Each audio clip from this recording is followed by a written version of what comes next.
audience in the back is applauding. No one's sure what for. In case you're wondering what's happened at WWDC, we're about 5 minutes away from them starting the coverage, and we'll let you know as soon as we get an indication that it started. This is WWDC coverage on live.twit.tv.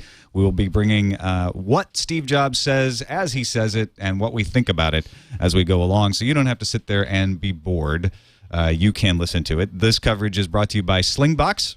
Slingbox lets you watch your home TV anywhere you go, and on most portable devices, including iPhones, iPod Touches, via Wi-Fi, Blackberries, laptop, MacBooks. You go to Best Buy, purchase Slingbox, bring it home, and you get all the TV from your house wherever you want it. You want to go to Zambia like Alex did and watch your home TV and not be blacked out because you're not in North America? Use Slingbox. You can do that as long as you can get a good net connection. It's coming. Yeah. It's coming with fiber everywhere. You can watch programs, watch live TV, pre-recorded shows from your DVR even. Any of the same shows you watch on TV at home, new movies, or any other program type. Check out Slingbox at a Best Buy near you or slingbox.com/twit. And we're still waiting for the WWDC keynote to kick off. Apple's usually pretty on time, so we can expect it to start pretty sharp at 10, don't you think?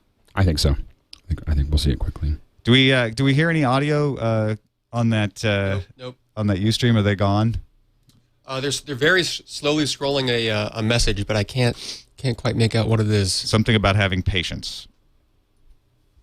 Yeah. Please have patience. They caught us. We're in the back room. Yeah. They're beating us with a rubber truncheon right now. Yeah, exactly. Well, that's the danger with the video stream. With the audio stream, it's really easy to grab an audio stream and run it. With the video stream, obviously, the ability to triangulate it is a little bit easier. Well, yeah, I was kind of surprised that everything lasted. I think everything lasted the last time without Leo for so long. I think it was partially because it was Leo. Like, it's not some random person you didn't necessarily want to. But I think that Apple's probably a little tighter this time. I know in the past they've escorted people out that have been shooting video. Oh yeah, I've seen them. I've seen both things happen. I've seen them ask people, "Please put that down now," and I've seen them just grab them and say, "All right, you got to go. You're gone." It's like being at a concert. Yep. I remember I was at a Flight of the Conchords concert, and I was holding up my camera for too long to take a picture. Right. And they said, "You're shooting video," and I'm like, "No, I'm just trying to frame it right." Take it down. Well, it seems like it's not even worth it anymore. You know, to try to stop people because everybody's got a video camera. I mean, it is one of the more insane things when you think about it that everybody has a video and still camera now. It just. The announcement came out. Morning, ladies and gentlemen. Please turn off all cell phones and PDAs. PDAs? PDAs? A lot of people with PDAs in the audience? Please turn off all cell phones. Does your iPad not have to be turned off then? I guess not. Oh, good one. There you go. You found the loophole. Mm-hmm. I mean, whoa. Uh-oh. This is not a good sign. That's you guys. The guy that we thought was going to be our streaming source is now streaming us. Oh, well. These things happen. Look at that. It's a much blockier version of me. Yeah, exactly. I feel like I've gained my weight back. Right. I think people are probably going to listen to that announcement about as well as they listen to it on the plane. Yeah. Yeah. No, I understand turning off your ringtone. You don't want a bunch of phones going off, but why would you turn off your PDA? Yeah. That was the 8-bit version of us, somebody said in the chat room. I liked that. On the Ustream. If you want to see the 8-bit version of it, yeah. Oh, that's like the 4-bit version, yeah. Even worse. Turn off your cell phones and PDAs, Eric. Yeah. 9:59. People are cheering again in the back of the hall, again, seemingly for no reason. Because they just like being there. Yeah, they're like, woohoo. Because they were paid to cheer. Yeah, exactly.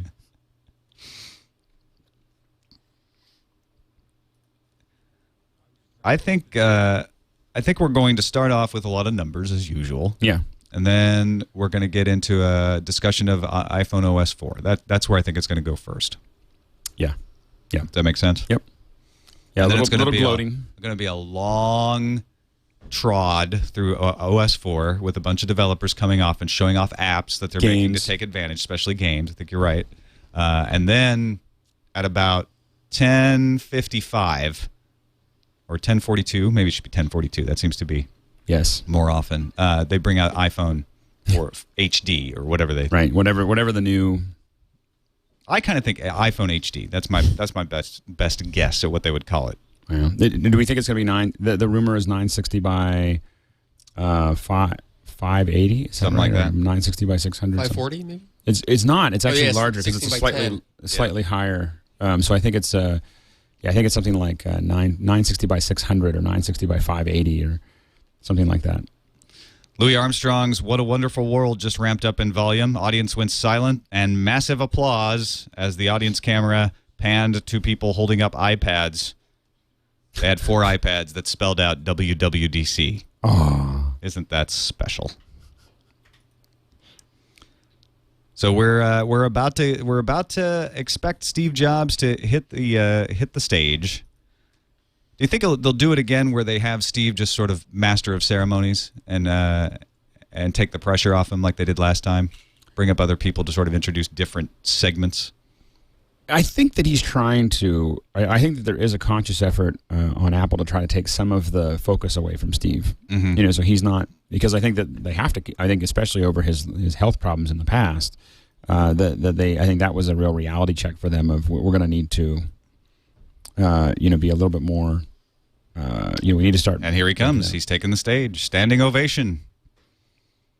Everyone's surprised to see him. Not really.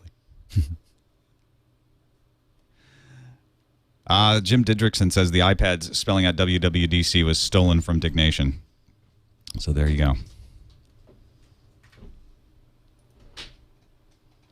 So we can only imagine Steve standing up, smiling, holding his hands out.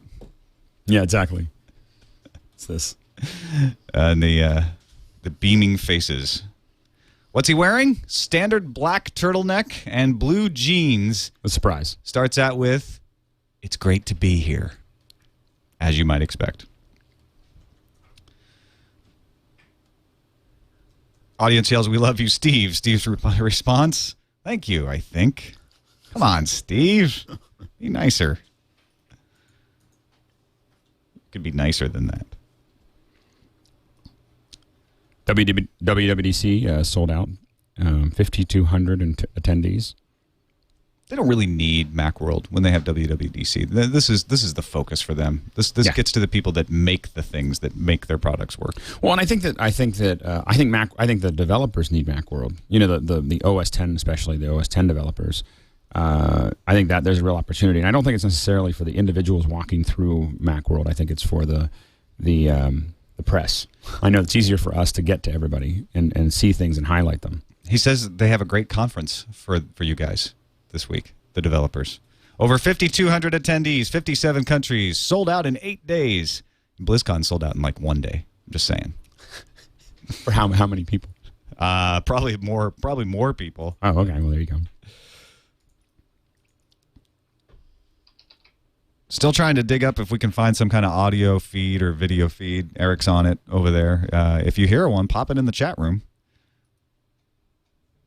So he's going to start with the updates on the iPad and give you a look at what happens there.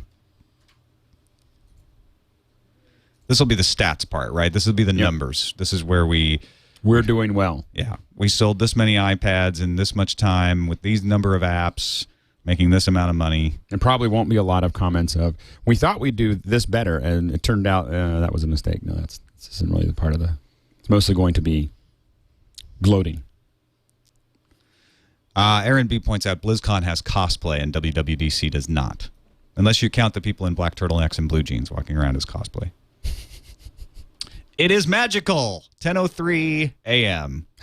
It only took 3 minutes to get to the word magical. Talking about the iPad.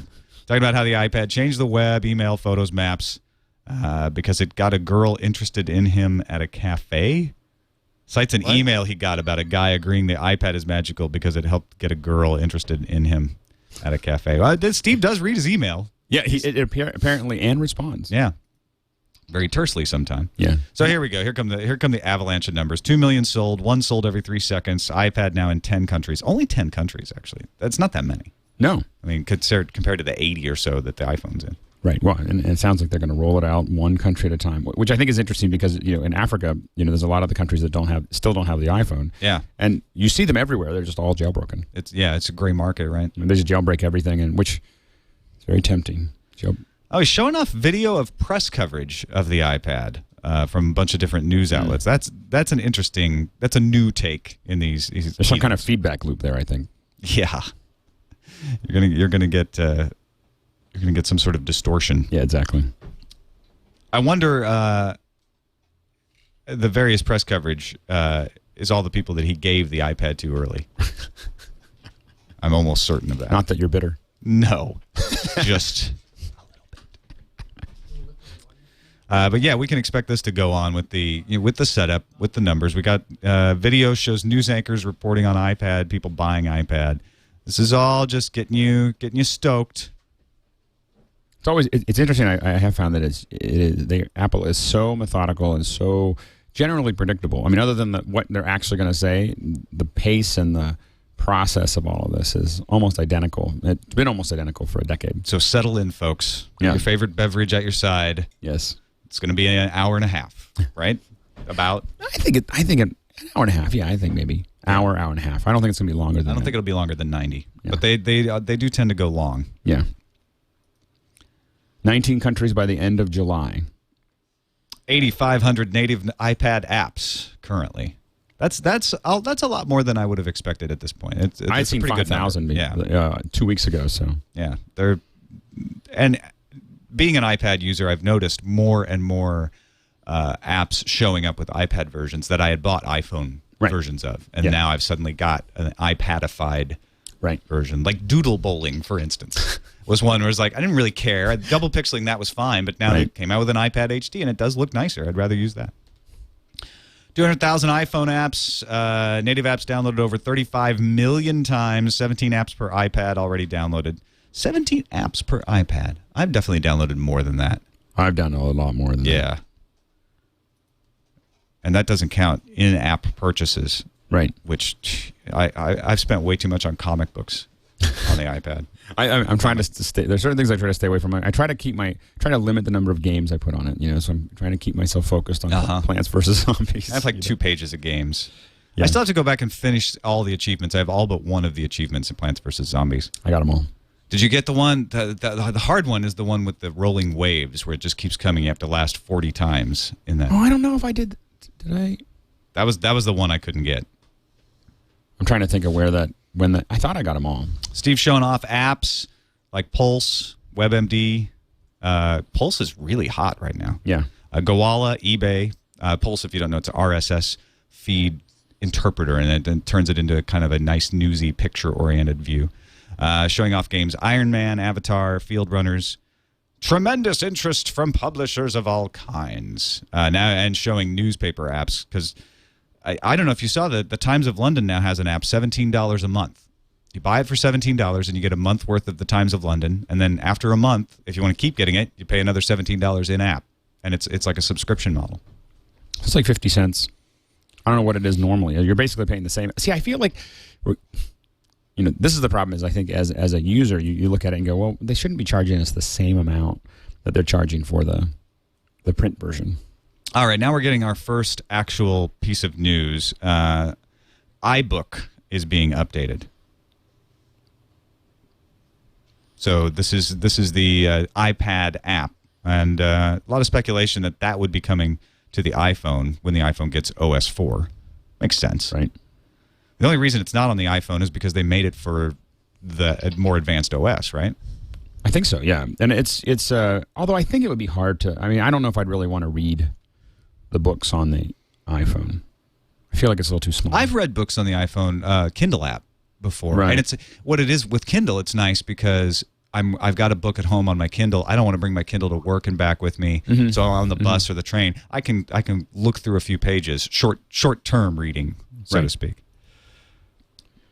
I feel like the iBooks. I feel like the whole iBook store Kindle thing is all a kind of a thing in the middle, because we've got all this print content that we have to do something with. But I think that when we look at things like Elements, which they were showing a little earlier, I think that's the future of books. 5 of the 6 biggest publishers in the U.S. say the share of ebooks on iBook Store is now 22%. 2.5 books per iPad in just 8 weeks, expected to increase as more iPads are shipped. We apologize, by the way, if you're trying to get us on Ustream. Ustream is down, but we're working on it. Do you have the Gadget live blog up? They've got some good pictures in there. Yeah. Sure. I've been showing on Gadget. Let me check them out. Ryan Block's got some good stuff. Showing the pictures that they've got huge pictures of the iPad behind Steve. So he's talking about the features. You can highlight, make notes. Now you can make notes. In addition, we've added a control to just tap and bookmark a page under table of contents. You'll see all the notes, highlights, and bookmarks. So these are just added features to the new iBooks app. PDFs, the ability to view and read PDFs. So that's another big enhancement that was I know for me, I felt like that was a real juggling act. Yeah, that got some massive applause. Yeah. Because he gave them something that should have been in there in the first place. Only Apple could give you stuff that should have been there first, and everyone's like, "Yo, thank goodness, you've saved us. You guys are so great." But yeah, I've used that feature on the Kindle a ton, putting PDFs onto the Kindle. So this is nice to have. I really haven't used iBook to read much though. I've been using the Kindle app on my iPad. Yeah, I don't read that much. So I look at I like this. I'm really looking at all the specialty stuff, the stuff that we're seeing with the custom apps that are being built for the stuff. As much as just a regular page going back and forth, I haven't been that excited about that. I mean, I think it's great that they're doing it. I think it's great to have that availability. And the navigation of the PDFs will work just like regular iBooks. Those enhancements out later this month, because that would give away something later in the presentation if he told you the date. Right. Yeah. And so we're moving on to the App Store next. So we're out of numbers land. We're into the mini announcements. What's going to come from the App Store? Oh, they're going to talk about HTML5. Oddly enough, it's kind of surprised because I always felt like Apple wasn't really into HTML5. I think that they don't say much about it, do they? No, they don't talk about that at all. They don't create whole galleries that only work in Safari. A fully open, uncontrolled platform forged by widely respected standards bodies, says Steve, and. I mean, how is this the App Store? Yeah, I guess not sure. because you can write any app in HTML5. I do use a couple of apps that are written so that you can save them as it's not a bookmark. What's it called when you save it to your home screen? Oh yeah. And then you can launch it, and they actually work offline. Yeah. There's a great time zone app. Yeah. Do you? I don't have that one, but I've seen it. But you pull it up in the Safari browser. You save it to the desktop, and then it doesn't matter whether you have a connection or not. It'll still work. Right. So that's the kind of thing that you can use HTML5 for. Well, and I think that there's a lot of opportunity with HTML5 if you can get, especially by being able to add a more rich experience to video, for instance, which I think is actually limited a little bit in the apps. Apple's browser's in the lead with supporting HTML5, says Steve. They are behind it 100%. The second platform, you can develop in 2 platforms, is what he's saying right now. You can develop in HTML5, the open standard, or you can develop an App Store, the curated platform. He's trying to address the concerns about the App Store being censorship or stuff getting kicked out or not being open. He's saying HTML5 is our open side. The App Store is the curated side. We're not controlling it. We're simply curated is a nice word. It's very politically correct. He's saying 95% of apps are approved within 7 days. So he's trying to combat that idea that it takes forever to get your app approved. 3 top reasons that they don't get approved. The app doesn't function as advertised. Well, that would be a good reason not to approve an app. Yeah, exactly. Or it doesn't do what the developer says. Right. Those two kind of prime. Use of private APIs.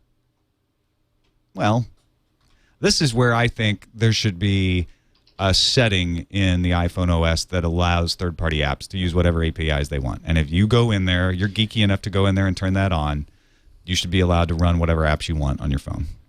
I think the concern is really the whole. I think that the argument against that would be if that's what you want to do, you should jailbreak it. Well, if you're geeky enough that you want private APIs, just jailbreak the phone. But Apple, absolutely. No, you're right. In reality, because Apple hasn't really. They've said things about jailbreaking, but they've kind of just let it kind of live in its own ecosystem. And actually, talked to someone kind of connected to the process, and he said, in some ways it's good for Apple because it's that's kind of a big beta test of ideas and. Developers who use private APIs know exactly what they're doing. Steve's accusing them. Right. They don't allow private APIs because they're not guaranteed, and they could break when the iPhone OS is updated. 3, they don't approve apps because they crash. Well, that makes sense. So he's really being a little defensive here. I think in some ways he has to. I think there's been a big firestorm. It is the developers. Right. Conference. He's talking to them about it. I think this is his chance to be standing in front of the developers and say, here are the things you got to avoid. Dins in the chat room says 98% of fart apps are approved within 17 seconds. Longer than the fart itself. So they're going on to the eBay app, which this was one of the first apps when they first introduced apps to the iPhone OS, and I still don't understand why you need an eBay app. People have explained to me why they love it and everything, but you got to always highlight. You have to be able to buy stuff wherever you are. Can't you just use Safari? This is a consumer environment, and it has to be customized, and you have to no matter where, it has to be easy to purchase things. I mean, it's your patriotic duty. That's true. I'm a bad American. 3 new apps being shown from the entertainment category. Reed Hastings now coming. Here we go. Now the parade of stars begins. Reed Hastings from Netflix coming on stage to discuss Netflix on the iPhone. I loved Netflix on the iPad until last night when it crashed. It kept crashing on me, and I think Netflix was just having a site problem. Because really, the Netflix app is pretty much just a web browser. Right. Kind of encapsulating that part of Netflix that allows you to stream. And it makes it nice and slick. I think it's a good thing. But and then you have a Roku, right? I have a Roku as well, yeah. Do you use it? Yeah, we use it. Actually, last night I was in the bedroom laying down, trying to get over my cold, trying to watch something on the Netflix app on my iPad, while my wife was out in the other room using the Roku to watch a romantic comedy with our dogs.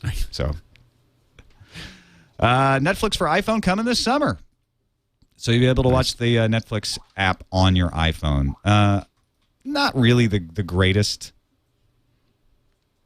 Not the best platform for watching movies, but again, that's sort of like if you just want to maybe watch a TV show and you're in the airport, you don't want to pull out the iPad, don't have an iPad. Right. That's good. And now they're demonstrating it.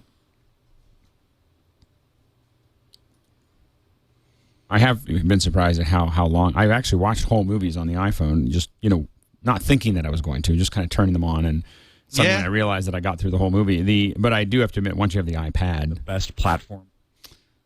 We're getting a few links to different streams that purport to be from inside. Most of them suck, but we may try them out as we go along here. Trying out one right now. It's taking a while to load. Yeah, well, because all of these things are getting slammed. Ustream isn't just down for TWiT; it's down for everybody. But this mentioning Netflix coming to the iPhone, that plays into AT&T changing their charging patterns, right? Because people are going to be using a lot more data if they can do that. That had you can only imagine there had to have been some kind of private conversation going. If you're going to start streaming videos over 3G, we can't go down that path. He's discussing how a film could be stopped on any device and resumed on any device. So that makes that Kindle situation I was talking about earlier apply to Netflix, where I can actually stop a movie on my Roku at home and then pick it up on my iPhone app and start watching, that TV show right where I left off. That's pretty cool. That's really nifty. I wish Comixology would get that for their comics. Although I have to admit, I haven't felt like that whole mix between all my computers and my iPhone and my iPad has been as smooth as I expected it. They say that, and you go, "Oh, that's really cool," and I still find that it's not. Now, this is sort of trying to read the tea leaves. He says adaptive bitrate technology utilized in the Netflix app allows you to seamlessly switch between networks even on the go, but he doesn't mention 3G compatibility specifically. But that seems to imply, what other networks would you be switching from unless it's Wi-Fi to 3G? Well, and a lot of that technology has been really running pretty heavy for a while, for whether it's QuickTime or I know that Silverlight has been doing a lot of that, where it's sending you all these packets in many different versions, and it just simply downshifts or upshifts based on its bandwidth. Farmville time. Mark Pincus, CEO of Zynga, taking stage, introducing farming for the iPhone. I don't really get Farmville. Do you play Wii Rule? I'm trying to stay away from it. I've never played Farmville. I've stayed far away from Farmville. But then I got sucked into Wii Rule, and from what people tell me, I play both like Leo. It's just as bad. It totally plays on that part of your brain that's compelled to. It's like Civilization. Yeah. You've got to plant the thing and wait for the thing, and yeah. I have a problem that if I can let people down if you don't deliver the magicians to them on time. He says more people have played Zynga games than watched the season finales of Lost in 24. Yeah, because they were playing while they were watching. Exactly. Yeah. Multitasking. That's so this is the parade of apps that we expected. Yeah. You've got to plan we might have and waiting for the thing and yeah. That sounds like me. Oh. Do you have our stream open? That guy we thought we were going to get it first just totally switched ours. Everybody's switching back. So now they're just demonstrating the Farmville client. That sounds like a jazz club. That doesn't sound like the keynote. Yeah, that doesn't sound. That just sounds like background somewhere. Yeah, that's outside the Moscone Center.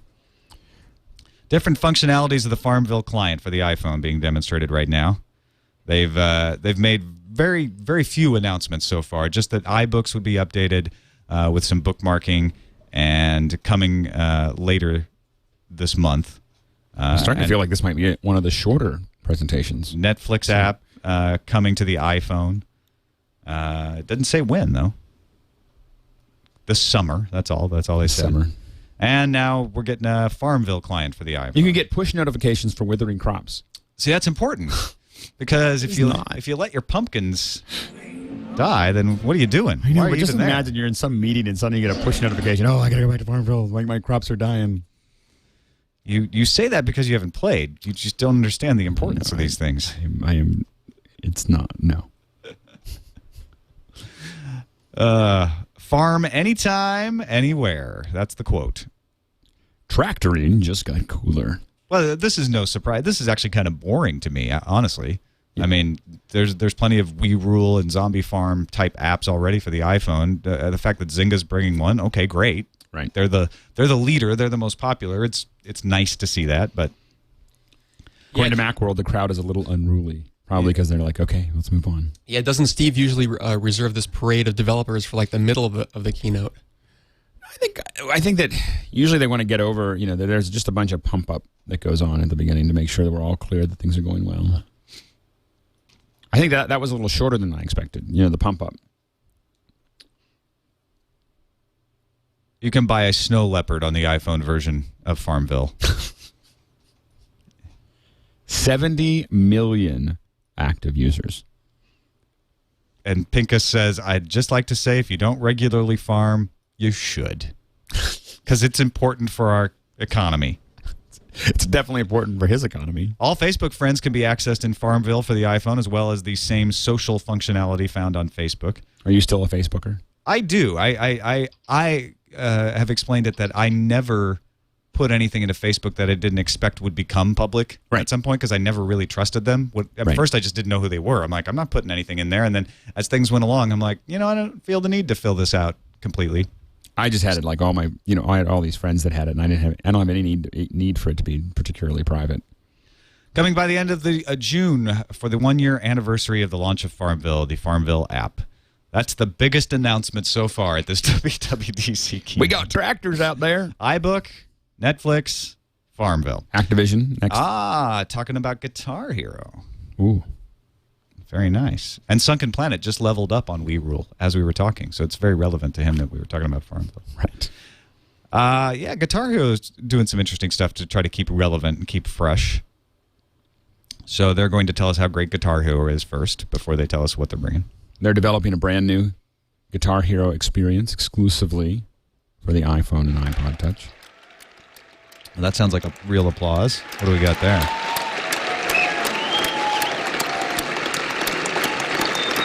That's a long applause. Sounds like a loop. That sounds like sound Just effect. keeps going. Oh wait.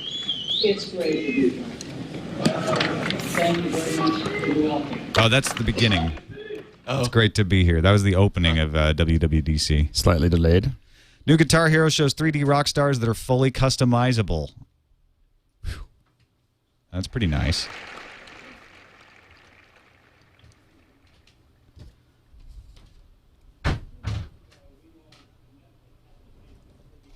Comes with classic rock like Queen and Rolling Stones, as well as new artists like Rise Against.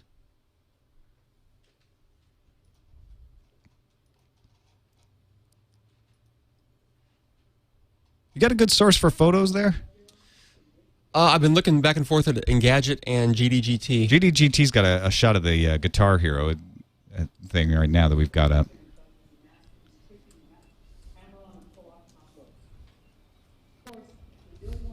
Oh yeah, there's the GDGT one.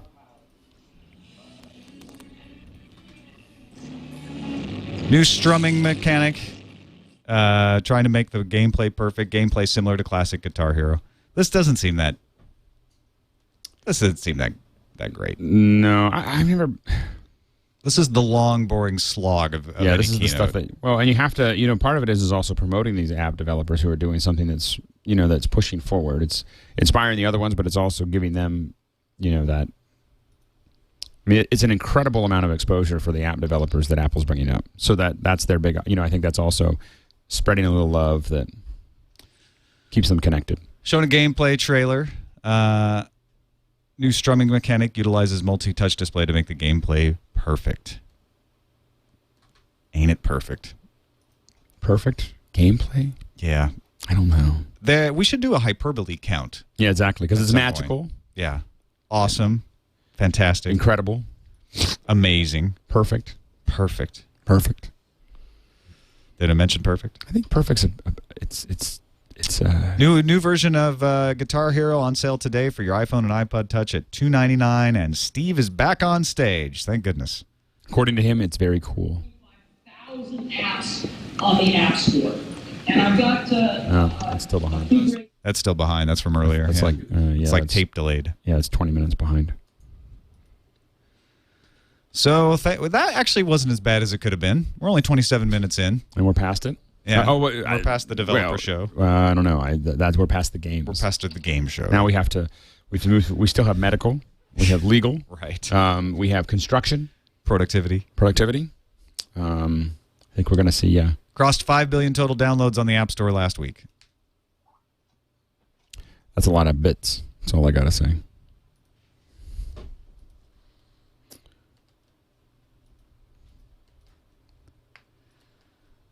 So what is he going to say next? I think he's going to be talking about how much money have they paid out to developers? He's going to $1 billion. His favorite stat. How much money he makes for other people. We have sent checks out for $1 billion. You gotten any of those checks? I haven't. No, I haven't. But I haven't released any apps. No, me either. I think it's one of those you have to play to win.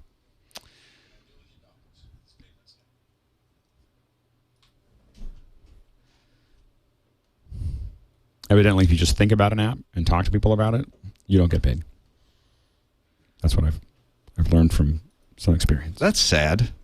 Why is that? I don't know.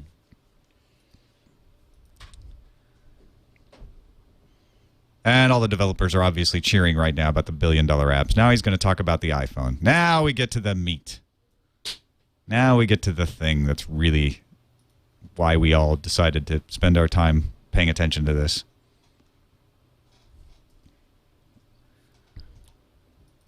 $1 billion.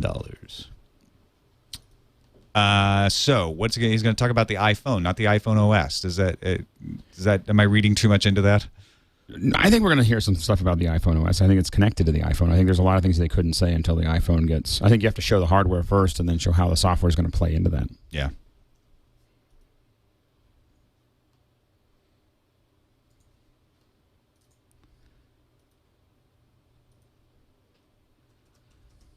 It's WWDC coverage here on the TWiT network, brought to you by Slingbox. Slingbox is a way to let you watch your TV anywhere on any portable device, including iPhones and iPod Touches, Blackberries, laptops, and MacBooks. Go to Best Buy, purchase a Slingbox, and bring it home. Hook up your Slingbox to your TV and your internet. Then you can watch your TV anywhere you go, including your DVR, all your shows, pre-recorded shows from your DVR. You're in a hotel halfway across the world, you can watch your home TV without being blacked out. Any of the same shows you watch on your TV at home, sports, news, movies, or any other program. Check out Slingbox at a Best Buy near you or at slingbox.com/twit. We've got Nielsen reports for So Q1. we're back in a few numbers, huh? Yeah. So RIM is number 1 with 35%. iPhone number 2 with 28%. Windows Mobile 19%. Android at 9%. He points out.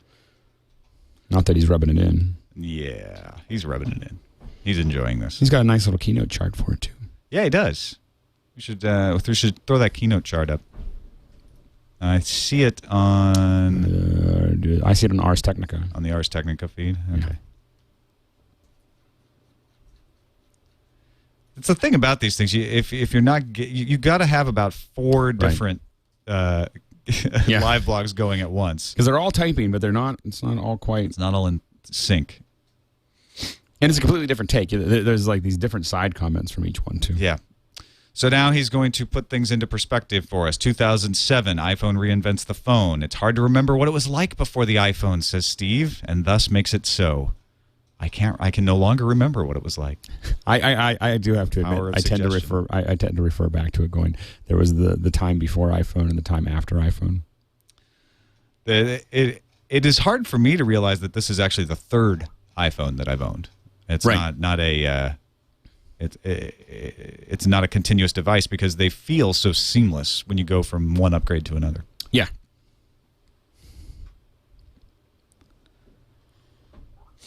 So can you go to that? Let's see. Looks like there might be a live audio stream. He's claiming that this is going to be the biggest not leap. loading. Oh, it's not. This is the big one, evidently, according to Steve.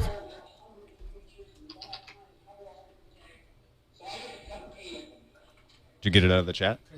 Yeah, right out of the Skype. That's your URL.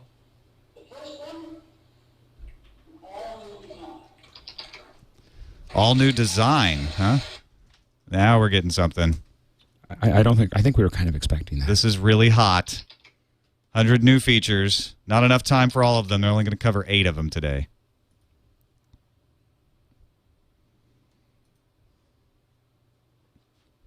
Are you getting it up? Here it goes.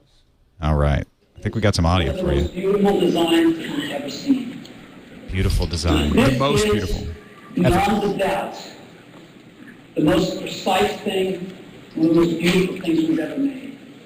Glass on the front and rear, and stainless steel running around, and the precision with which this is made. A lot of you have already seen this, he It's said. beyond any consumer product we've ever seen.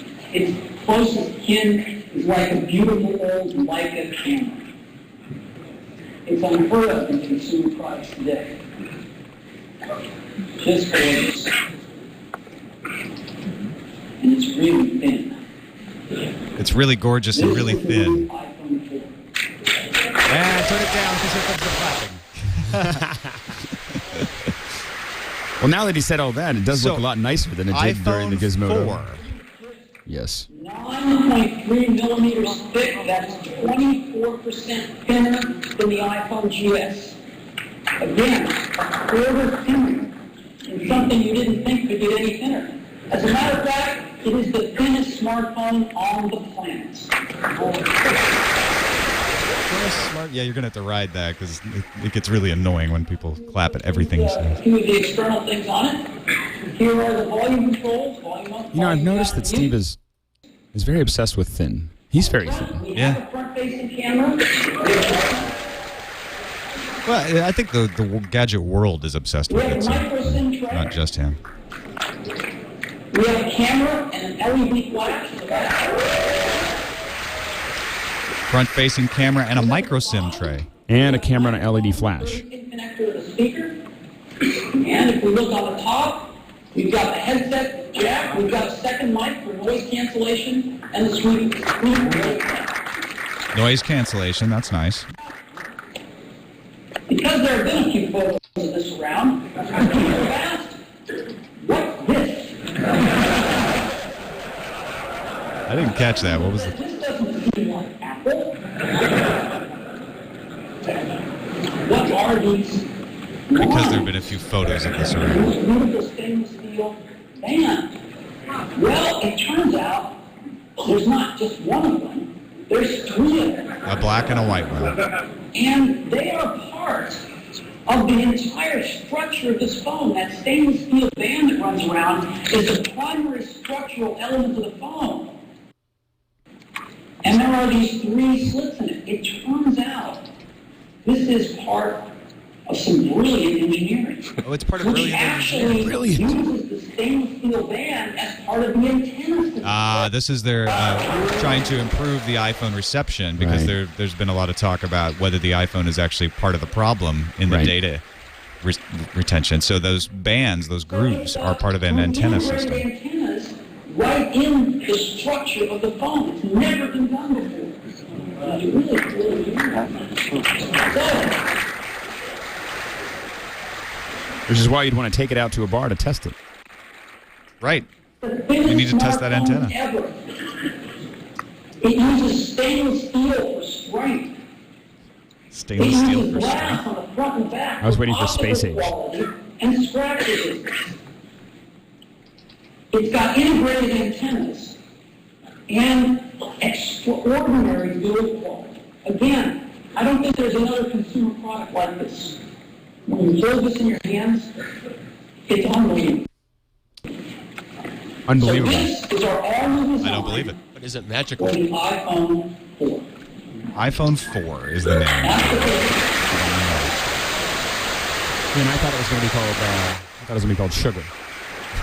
iPhone. I really thought iPhone HD, but all right. iPhone 4. Something Even we though call it's- a retina display. Yeah, it's the 4th. Yeah. What's that? In any display, there are pixels. Here's 4 of them. The retina display, by dramatically increasing the pixel density, 4 times as many pixels in the same amount of space. Now, why is that important? Well, let's make more pixels, and let's say we want to draw the letter A. And this is the outside boundary of one of the strokes of a letter, the letter A. Well, as you can see, we turn on pixels inside that stroke, we can get far more precision the more pixels we have. And we play all sorts of tricks by putting different levels of gray pixels on that line as well, to try to fuzz it for our eye. But when we zoom out of this, what you can see is that because we have 4 times as many pixels, we get really, really sharp text compared to what we normally get on displays with lesser resolution. That's like the kindergarten Now, version of the anti-aliasing. Yeah, right. has 326 pixels. 326 DPI? I think that's what he said. Yeah. That's pretty good. Three. Never been a display like this on a phone. People haven't even dreamed about a display like this on a phone. But it's more than that. It's more than just It turns that. out that there's a magic number right around 300 pixels per inch that when you hold something around 10 or 12 inches away from your With eye, PPI is pixels. the limit of the human retina to differentiate the pixels. And so they're so close together when you get at this 300 pixels per inch threshold that all of a sudden things start to look like continuous curves, like textbooks like you've seen it in a fine printed book, unlike you've ever seen on an electronic display before. And at 326 pixels per inch, we are comfortably over that limit, and it's extraordinary. So let me give you an example of a normal display on the left and the retina display on the right. Look at the difference. Can you see it? I can't see it because we can't see the feed, but I'm sure we'll get a picture here Just to put it shortly. in perspective, an art magazine is really a 225 to 250 pixels per inch. So Okay. you're really Once you talking. use a retina display, Sharp, sharp. You can't go back. When you get to character-based languages, kanji in this case, is also striking. And it's not just text. It's images and video as well. Look at the difference. This is the same image on a normal Right, or this is display. where we're going to get a little behind. This is going to be, it will. I haven't seen it yet, but at that pixel depth, you're looking at really at a piece of paper, your same resolution as paper. The only difference is backlight. iPhone Right. 3GS You know. would wear out your eyes a little faster. But Widely praised display on it. so he's going to show some photos and a live demo of the video now. So, get everybody fired up here. It's a little early for the iPhone. It's usually 40, 41 into, and he was. I think we have an idea of what's going to happen with the iPad, the next version. 326. I mean, it'll be some kind of. It'll be like 1920 by 1080. Think we'll see that today? Yeah. I think that would cause a firestorm. Yeah. We have special projectors for this because most projectors can't display as many dots as are on the Retina display. So this is pixel for pixel accurate right off these two displays. And you can really see it. Look at that folder there. And let me go inside. You can look at the icon of the folder. Compare them. Look at the text. Look at the link. Look at the icon of the compass. So not much about the OS, actually. Here's one thing that's interesting is with a very high resolution version, you could theoretically, the app you make for the iPad and the iPhone, this iPhone could play back the iPad stuff because it would just be as sharp, just smaller. Yeah. Pixel halving. Yeah, exactly. Apple Store's not down. Nothing's going to be sold today, it doesn't look like. Right. So he's loading up the New York Times.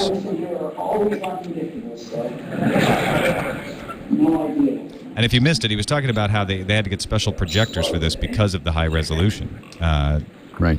To be able to show it off accurately at the keynote. Now he's asking people, he's complaining about the network and asks everyone to get off Wi-Fi so he has enough bandwidth. I don't know what's wrong with their networks. This doesn't really happen in Apple keynotes. Oh boy, and I've heard about what happens head. after. Yeah, I've heard about what happens when this happens, and it's not good. But I have to say, these close-ups that they're showing on GT, All right. pretty impressive. We're going to switch over to some backups here. Water spots.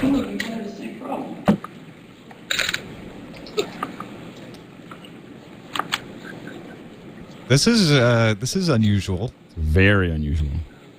Switching to backups. Something funny happened.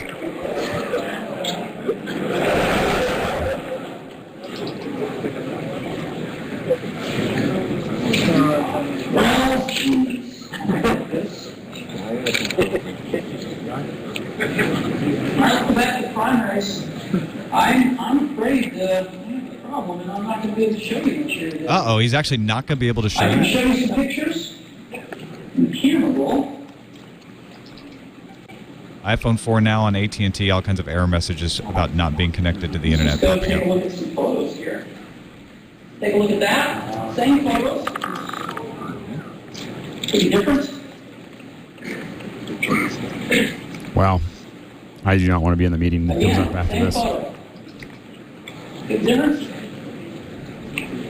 You really feel on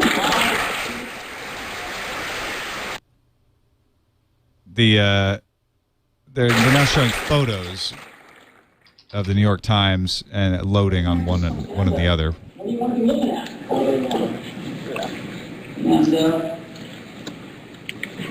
And one more time here. Somebody in the chat room joked that Jobs went over his 2 gig limit. Well, I'm sorry. I don't know what's going on.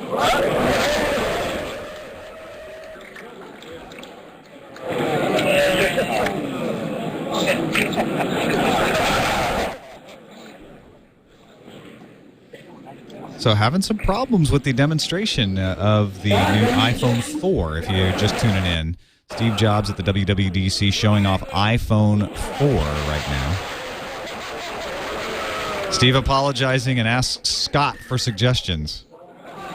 Yeah, I can. The only thing this would be an incredible setup for is if he goes, let's just switch this over to Verizon and see how well it works. And someone shouted, "Try Verizon." And that concludes the demo of the iPhone 4. Retina display. 3.5 inches, the same size as the iPhone 3GS, yet with 960 by 640 pixels. That's 4 times more pixels than the iPhone 3GS.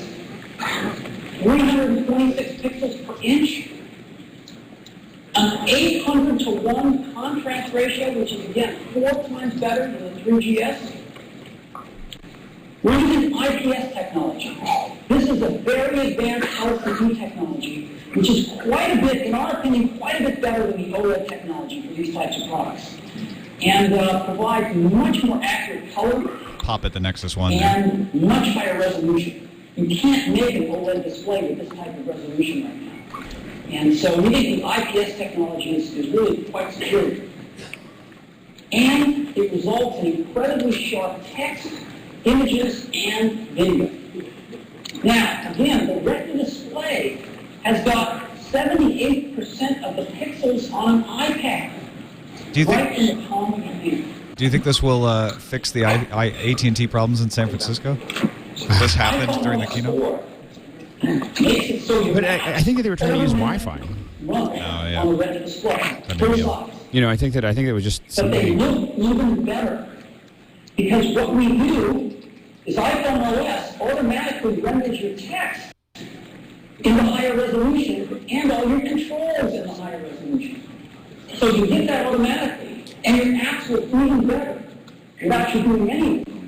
But if you do a little bit of work and open up the hood of your app and put in higher resolution artwork, then they will look stunning. So the developers don't have to do any work to take advantage of the higher resolution because of the iPhone OS 4. Anything, your images will. Yeah, but your text. But anything that's being driven by graphics will automatically improve. Images and awesome video. We think this is going to set the standard for displays for the next several years. We don't think anybody's going to come close. And you know, the display is your window into the internet, into your apps, into your media, into your software. We think it may be the most important single component of the hardware. And we've got something here now. It's like the best window on the planet. So I don't. So that's the record. The only thing I have to say is I don't quite understand the math because 326 pixels times 3.5 inches is 1,141. And he's saying 960 by 540. 540, I think. Yeah. I'm confused. By the A4. Maybe that's just the video. 960 by 640. Sorry, Okay. but still. By our own team, they are really good. And If you missed it, it's powered by the Apple A4 chip. now let me show it to you. The back of the iPhone, you take the back off. First thing you notice is the iPhone 4 is packed to the gills. There's a tremendous amount of functionality in not such a big space. This has all been about the screen up Yeah, till we're now. not hung to find the A4 chip, but it's right there. And let me just point out some of the other things. There's the micro SIM. We went to the micro SIM because it's smaller. We need the space. The radios, the connectors. You can see that the biggest single component in the phone is the battery. They can make the battery a little bit bigger. They had to make the battery bigger. And so that's where everything is inside the phone. Yeah, because that screen is going to drive it. Yeah. Now, And the camera. We've been able to Right. make the battery a little Two bit cameras. bigger because the A4 is so good with power management. We've been able to improve the battery life as well. So we have up to 40% more talk time on 3G from 5 hours to 7 hours now. 6 hours of 3G browsing, 10 hours of Wi-Fi browsing, 10 hours of video, 40 hours of music, and 300 hours of streaming. Well, that's huge. 40% more talk time, 7 hours of talk, 6 hours of 3G, 10 hours of Wi-Fi, 10 hours of video, 40 hours of music, 300 hours standby. Apple's usually pretty good with their battery estimates, too. I'll give them that. Yeah. PVC-free and stainless steel and glass are highly recyclable materials. So they're doing great here. So the A4 chip, And it's pretty. That's what he's saying. It's birdie. 32 gigabytes of storage, quad band HSDPA and HSUPA for 7.2 megabits per second down, 5.8 megabits per second up. That's theoretical because the carriers don't support that yet, but as they do. The carrier. And dual mics for noise cancellation. That's interesting. He said carriers. 800 Wi-Fi. So we've got some great hardware in the iPhone 2, the A4 chip. Number 4, we got another really cool piece of hardware. Remember when we added the accelerometer and how that opened up a whole new vista of gaming? Okay, this has to be the Well, surprising. we're taking it even further with the iPhone 4 because we're adding a gyroscope. A gyroscope. Very interesting. Yeah. So you can now take it on your space flights. Well, but, there's that. Which is fantastic, pitch roll and yaw, also rotation around gravity. And we tied the gyro and the accelerometer and even the compass together to provide six-axis motion tracking. And we've got some new core motion APIs you can call to give you extremely precise position information. And it's perfect for gaming. And one of the reasons it's perfect is because it's built into every iPhone 4, so you know it's there. So what I'd love to do now is give you examples. With those matched, it'll be incredible, the responsiveness of the phone. Yeah, it'll really fine-tune that, and especially things like the Yelp, the augmented reality type This is application. the app that we wrote, and this is being run with the accelerometer now. As you see with the accelerometer, I can tilt it from side to side, backwards and forwards. And but I can't. It doesn't move when I rotate around gravity, and the positioning is good, but not super precise. So now by tapping the word accelerometer, it's going to change to the gyro, and now I get much more precise movement here. And as you see, Evidently, it works well. Yes. And what's incredible about this, of course, is that as a developer, you're going to have core motion. So you're not going to have to know anything about accessing this. You're just saying, just go grab that information for me, which is really what makes this so powerful. He's showing a Jenga-looking game, apparently. maybe I'll take this one out.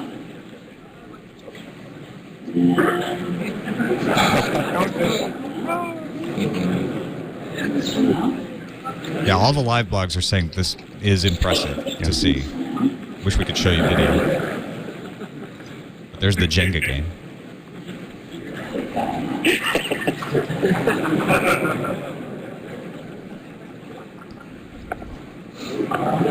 So he's just up there playing Jenga now.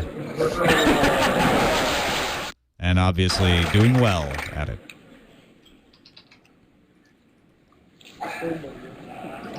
Yeah, Mac Rumors says the rotation of the 3D objects is unbelievably smooth.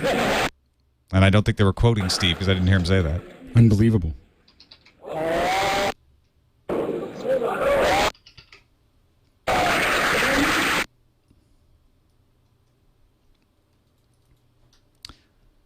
Just crazy applause right now for the accelerometer and the. I think there's the a lot of gyroscope. developers there thinking about what they can do with that. Yeah, that's pretty cool. Yeah, it's really cool. I can't wait to see what you guys are going to do. I think it's going to be pretty amazing. We may be done at close to 11 on this The one. gyro joins our 4 other sensors in every phone. We now have the gyro, the accelerometer, the compass, proximity sensor, and the ambient light sensor. These phones are getting more and more intelligent about the world around them. It's very exciting, and I can't wait to see what you guys do with the gyro built into every iPhone. So that's number 4. Number 5. So there are going to be 7 point features. I think that's or what he 8. said. I think it was 8 actually. So So you're right. halfway through. A whole new camera system built into iPhone 4. Now, everybody loves to talk about things that are very tangible when it comes to photography, like megapixels. But we tend to ask the question, how do we make better pictures? And they're different things. Megapixels are nice, but what cell phone cameras are really about is capturing photons. Because the cameras are so small, the sensors are so small, the lenses are so small, that it's all about capturing photons and low-light photography. So what we've done is we've gone from a 3 megapixel to a 5 megapixel sensor. But we're using something that has been shipping for a while in larger cameras, but is fairly new to smartphones, and that is what's called a backside illuminated sensor. It's a way of getting a lot more photons from the sensor by getting some of the wiring and stuff out of the way. In addition to that, when most people increase their megapixels, they make those pixels smaller. When you make pixels smaller, they capture less photons. What we've done is we've gone from 3 to 5 megapixels, we've kept the pixels the same size, 1.75 microns. And so they don't capture less photons per pixel, and we have more pixels. And that's an important point that people don't take into account a lot of times. He's really Pixel good size. at describing these things. Yeah. It's like he's done this We before. pioneered tap to focus, and we got an LED flash system. And the pictures that we're taking off this are pretty remarkable. Of course, you can do portrait and landscape. You can see the digital zoom right there. And these are pictures that are taken right off the iPhone 4 and the touch the video. Everybody thinks the pictures are pretty. So, Alex, what is a backside illuminated sensor? Do you know about those? I've never heard of that. I believe what it does is it reduces a lot of the errata that goes on with each pixel sensor site. Noise-wise? Yeah, you just get less noise.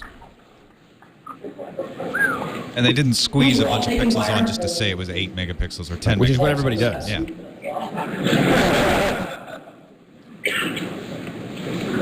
So this gives you as an example. That low light photograph is hard to take with any camera, much less a phone. So we're really happy with the photos we're taking with the iPhone 4. We think we've got a great camera built in. Blue sky But and that's mountain not always all. looks good.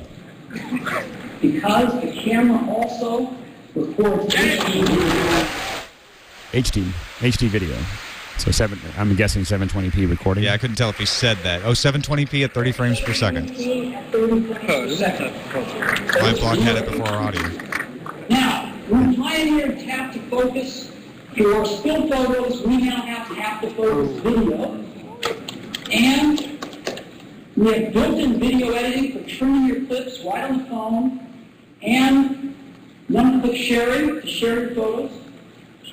And the LED flash also will stay on to illuminate scenes for video recording.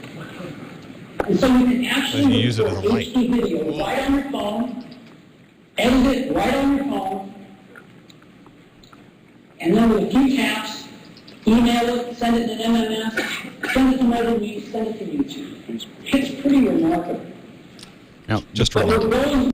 going even further than that. Because what we've done is we've written an application ourselves. oh man, here it comes. Final cut for the iPhone? iMovie for the iPhone. iMovie, yeah, exactly. Oh man. And rather than tell you about it, I want to show it to you, and to show it to you is my great pleasure to invite Randy Newbelow. He's one of our incredible engineers, he's the chief architect for all our video apps. I'd like Randy to come up and show us to you. Randy? So just to pour a little water on the HD thing, I don't think that chip can actually resolve 720 pixels. I mean, it may be recording them, but I think that you'll end up with, if you scale it half, it'll look better. Or even that little tiny plastic lens, right? Yeah. So this is Randy Ubios, chief architect of video application. He designed record iMovie. HD video, edit with beautiful theme transitions and titles, and share your finished movies all on the device you carry in your pocket every day. It's really amazing. Let me show it to you. They all read from the same book, don't they? Go ahead and bring this up. And you can see the icon there. I'll go ahead and tap on that. So once we bring up the application, you get a list of all the projects that you have. And I'm going to go ahead and just tap on this project. And now we get my editing environment. I can see the clips that I have edited in this project down here along the bottom. You go ahead and rotate the phone over, so you go to landscape. You see I got the same view here. And let's go ahead and do a little bit of editing on this. I can record directly into the timeline if I want, or I can choose from existing clips and photos that are on the device. We're going to video bin here, and I'll just scroll down. Just pick this clip and put this in, and then I can pinch and change the scale of the timeline down. Kind of hard to tell what's going on here, but he's describing how the iMovie works. You can record directly into timeline, choose from clips and photos on the device, pinch changes scale of the timeline. It's something that's harder to follow if you can't see it, but he's basically showing off how iMovie on the iPhone works like iMovie does on the desktop. Except without a keyboard. Yeah. Yeah. And so this is a big deal. Got a nice picture here that's got the whole group. So I'll go ahead and choose that. Now, once I've got it in there, I can tap on it, and photos automatically get Ken Burns effect on them. So I can go ahead and adjust that. I'll go back to the beginning, and I can pan around, I can zoom in, and you'll see that as we go from the beginning to the end, I'll get a nice Ken Burns effect on that. I can also use theme transitions. So I'm going to go ahead. I'm so tired of the Ken Burns Burns. title, and I'm going to switch it from the frost dissolve to theme. There's nothing else to do with the photo, though. I mean, if Nice theme transition that'll come across. if you get to a still, He's going to put a title on the first clip. I'll just double tap on it. I'll select title, and I'll choose an open title. I'll just go ahead and tap, and I'll put a nice title here. I always wonder if does he get a back end on that? Our Right. California vacation. It's another reason why AT&T has their data caps publishing all that video. You can only imagine that AT&T saw what was going to happen on this, Yeah. and just said, Yeah, it was probably word for word what they said. like, yeah. I'll bring up the audio again. They had to be twitching, just twitching. iTunes library, or we also have some key music that comes with the product. So I'll go ahead and choose this title track. And let's go ahead and just play this Oh my back. gosh! So again, this is difficult to follow because you can't see it, but the You camera just- records geolocation to the video. He's showing a clip that he just edited. He's playing it. When you think of this for news gathering, as well as family stuff, and I mean, it's pretty interesting. Yeah, and for a lot more news agencies are using Skype these days. So we haven't heard Front-facing much phone. about that, but the front-facing camera with Skype video, if that comes across, could absolutely see that. Don't forget, folks, that our coverage of WWDC is brought to you by Slingbox.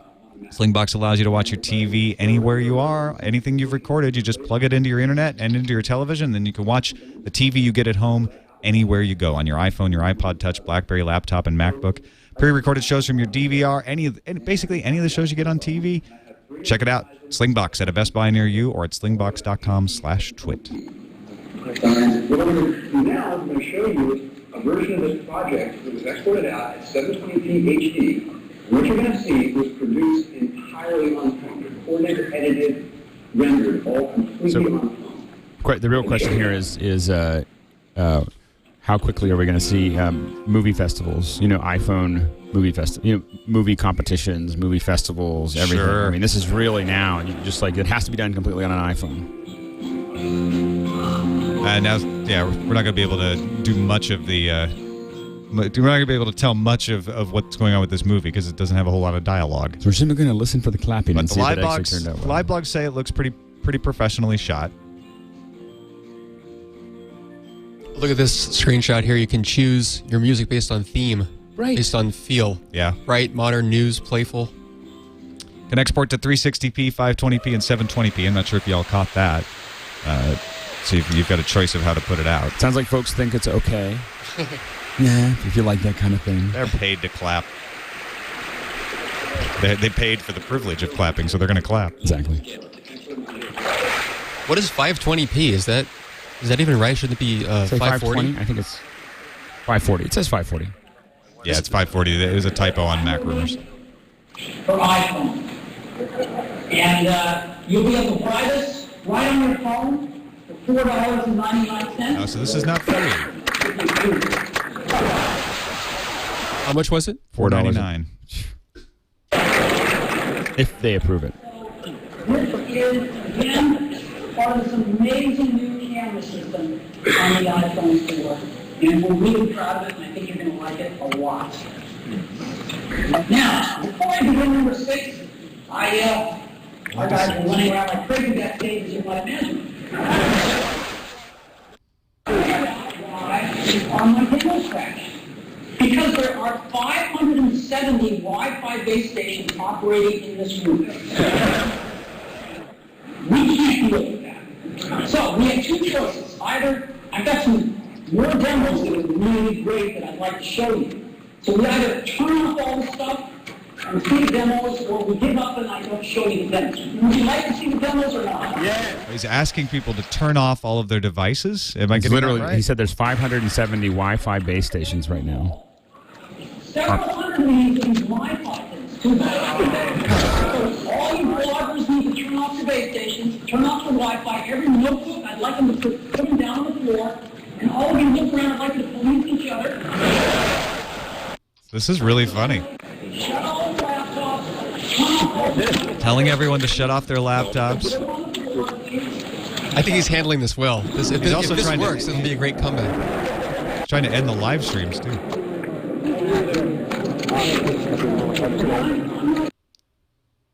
He's asking everyone to stop live. And there goes our audio feed. Telling everyone to shut off their laptops. Oh, our streamer did it for the good of the demo. Look at that. Look at that. What's going to happen to the other live blogs, I wonder? Why are there so many base stations there? 500 base stations? Who's using those? Base stations. Oh, here we go.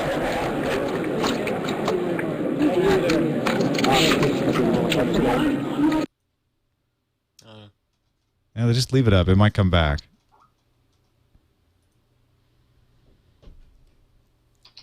So is he right base stations or just devices that are using it? Is he talking like MiFis and I little think things? he's saying there's 570 Wi-Fi signals Yeah, and they just coming can't- for people's laptops or MiFis or this or that. I can imagine that the after this little process, that next time you won't be able to bring a bag or a laptop into the event. Well, yeah. Isn't that a I think handy that's the way? next- I think that's going to be the next step in the evolution of this process. Okay, so people are jeering, says Ryan Block. Come on, guys. Okay, are we done? And now we're on to number 6, iPhone OS 4, the most advanced mobile OS in the world. And also, Ryan apologizes to Steve, but he's going to keep live blogging on Cachefly.com. They're renaming it. They're taking away the phone from the name of the operating system. It's going to be called iOS 4. So Wow. are we going to start guessing on how many years before we don't get laptops and towers? Before we don't have laptops. Before Apple stops making them. Just stops making them. I don't see them stopping making the Mac Pro. I just don't. It's kind of a sidelight for them. They like having their finger in that sort of semi-pro, enterprise-ish kind of place. I don't know if they care anymore. But the iMac and the lower level laptops, I also can't see them getting rid of the MacBook Pro either. Because they want to have that that center of your universe. I think 10 years from now they won't have a single laptop or power, or it'll literally be all iPhone. They want people to develop on something though, and they want them to use their hardware to do it. But I think if we look at a 10-year trajectory from where we were 10 years ago, yeah, I mean, the iPhone, if you look at, now we can start typing on it, we can start doing those kinds of things, and it just feels like, man, when they change it to iOS, you just, they're really just saying this is what we're developing on. Yeah. So what was that demo that they had to shut off all the Wi-Fi for? They're talking about Probably the iPhone OS. It's our most ambitious release to date. Over 1,500 developer APIs, over 100 new user features, the biggest being multitasking. Some people said you weren't first with multitasking. The same was true with cut, copy, paste, but we took some time to figure out how to do it right. He's defending the fact that they're late to the multitasking game. And he's got a quote. As software running in the background, that just sort of exhausts the battery quickly. Who's that quote from? Larry somebody. Larry, May 18th. So our audio streamer ditched it, huh? Yep. That was a clever way to shut down the leaks. Yeah. Most of the live blogs are still going, though. It's not our feed. He's going to demo Pandora playing some Jack Johnson. What a surprise. Jack Johnson. Jack- Jack Johnson is the new... He's the new... John Mayer? John Mayer, yeah. he had to move on. Everyone was like, okay, we can't listen to... John Mayer's a great guy and everything, but... Larry Page, that's who said that quote earlier. Okay.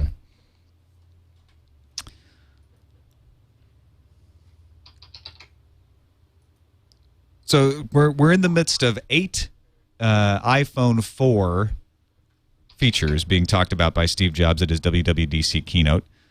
This is the 6th, which is the iPhone OS. That's not a feature. I'm sorry, iOS 4. Multitasking is one thing that he's pointing out. It's interesting, though, that if he's going to have all the new things that are in the iOS as number 6, that means that we still got 2 big things to talk about. And I think that they've done pretty well as far as what they're talking about so far. He hasn't talked about video chat. He's talked about video recording, so that could be one of them. Right. What could be the other one? It could be the Magic Pad. It could be the Magic Carpet. That's what they should have called it. They should have called it the Magic Carpet. That's not a feature of iPhone OS or of iPhone 4, though. But it doesn't have to be. I mean, these are all features of iPhone 4. Yeah, I think he said he was going to show you 8. They've got 100 new features, and he's going to show you 8. But we might see that as the one more thing. I doubt it. So it could be number 9. So apparently the demo did work. Everyone did turn off their Wi-Fi devices because they got huge applause. And he said, thank you. Pandora finally worked. Showing some mail features with unified inbox, email threading, so you can see your whole email conversation. Just as Gmail allows you to not thread anymore, iOS 4 allows you to thread.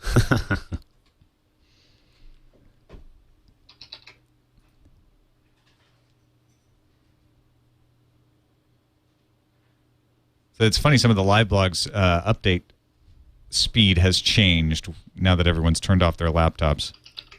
I bet some of them switched to alternate methods. SMSing. Yeah, everybody in the chat room is going off about how funny it is that he has to use Wi-Fi to show his iPhone rather than 3G. Hey, we're back. That sounds old. No, that's restart. Yeah. You think it started from the beginning? Probably. Yeah, sounds like it. Yeah, that's the beginning.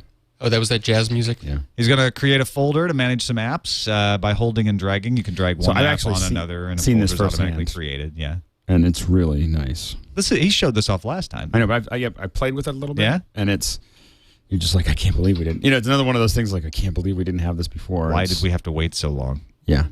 Because they had to do it right. Is it right? You're saying it's right. I don't know if it's right. I'm just you. saying that's their argument. That's their argument, and they're sticking to it. Control audio apps in a multitasking bar by swiping left or right, showing unified inbox. Basically, a lot of this is features we've seen before. He's faking number 6 here. And this is not true multitasking, right? Does the program actually run when it's in the background, or is it just paused? I don't know. Well, it has to, like, if Skype's running in the background, it would have to be running because it has to be consciously. I think in the past he showed a list of like 4 or 5 features that are allowed to be running in the background, but the bulk of the app does have to close out of memory. But even like downloading was a feature and notifications.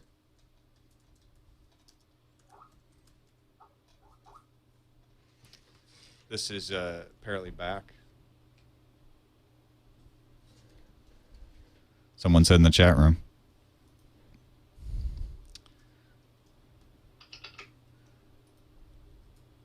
Folders can be renamed, and you can put folders in the dock.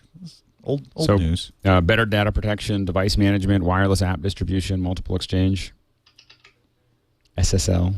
It's trying to push it into the enterprise. Which they've been very successful at. Yeah. Well, and what happens? Adding Bing to the iPhone for search. There you go. Google stays as the default, but now you have another choice. Yeah. And Bing is really nice, actually. Have you used Bing Travel? I haven't. I don't know what that was. The travel search on Bing is awesome because you can say, I'm going from San Francisco to Toronto, and it'll give you a graph of when the cheapest date. You can give it like a thing. Oh, that's nice. A little graph of where the cheapest over days. Netflix knows what I like based on my tastes and my viewing history. For example, Reed, you can see that I enjoy gritty crime movies. Yeah, we were going to try to keep it clean today. All right, well then, maybe it would be safer to show off the fact that you can access... Not sure what that was. That doesn't really sound like it's the same. But, Tom, I think that was the link that you showed me, wasn't it? Are you able to see it on your computer? I don't know. Let me look. We're trying to scramble around. If you've got a good link, put it in the chat room for Erik to grab. Let's see if we can bring back some audio for you. Developers will get a Golden Master candidate release of iOS 4 today. It's interesting that we have Bing coming to the iPhone as a choice, but we don't lose Google. And Google stays the default. Streaming technology to optimize Baby steps. over Wi-Fi and over 3G as well. In fact, Apple's technology allows us to seamlessly switch between networks. So you're going to get a great. Oh, this is back at the beginning, I think. Thank you, John, and thank you to everyone. Netflix, iPhone. Yeah, that's early. That's back.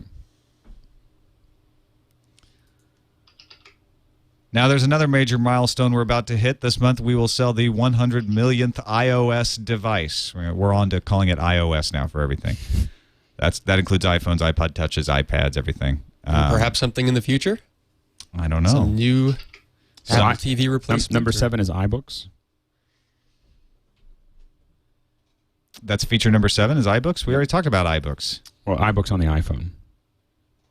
That seems like cheating. You know. Steve. Same controls, same highlighting, same bookmarking, same notes as the iPad. Well, it's about time. Yeah. And does it leave off, does it pick up where you left off? That's what I want it to do, just like the Kindle. I want all those apps to do that. Yeah.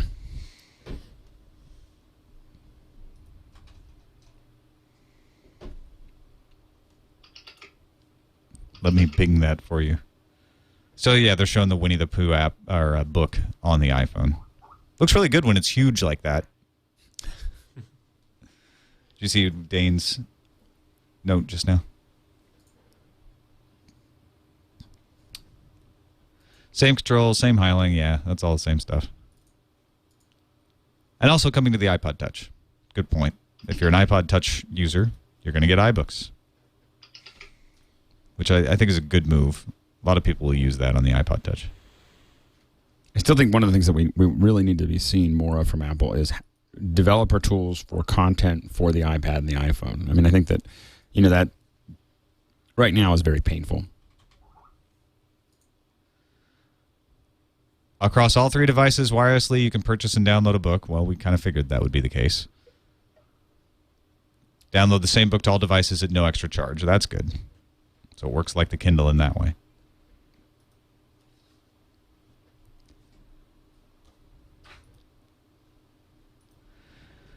And this is feature 7, is that right? We got one more. So we got one more.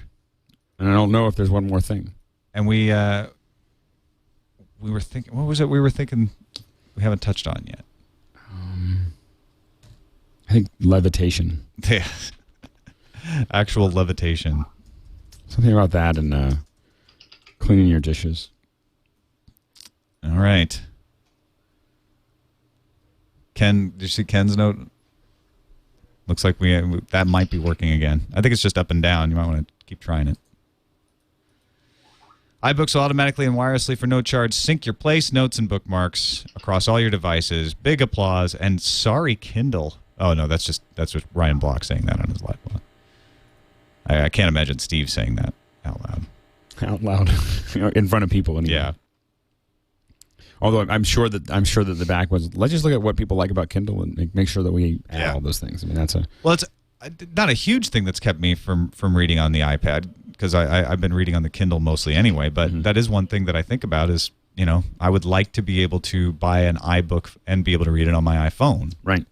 Of course, this keeps you in the Apple universe. If you got an Android phone with a Kindle app, you could still sync between an iPad and an Android. Right. You can't do that with iBooks. iBooks, you have to live entirely within the Apple universe. I just don't know if people who have iPhones and iPads care.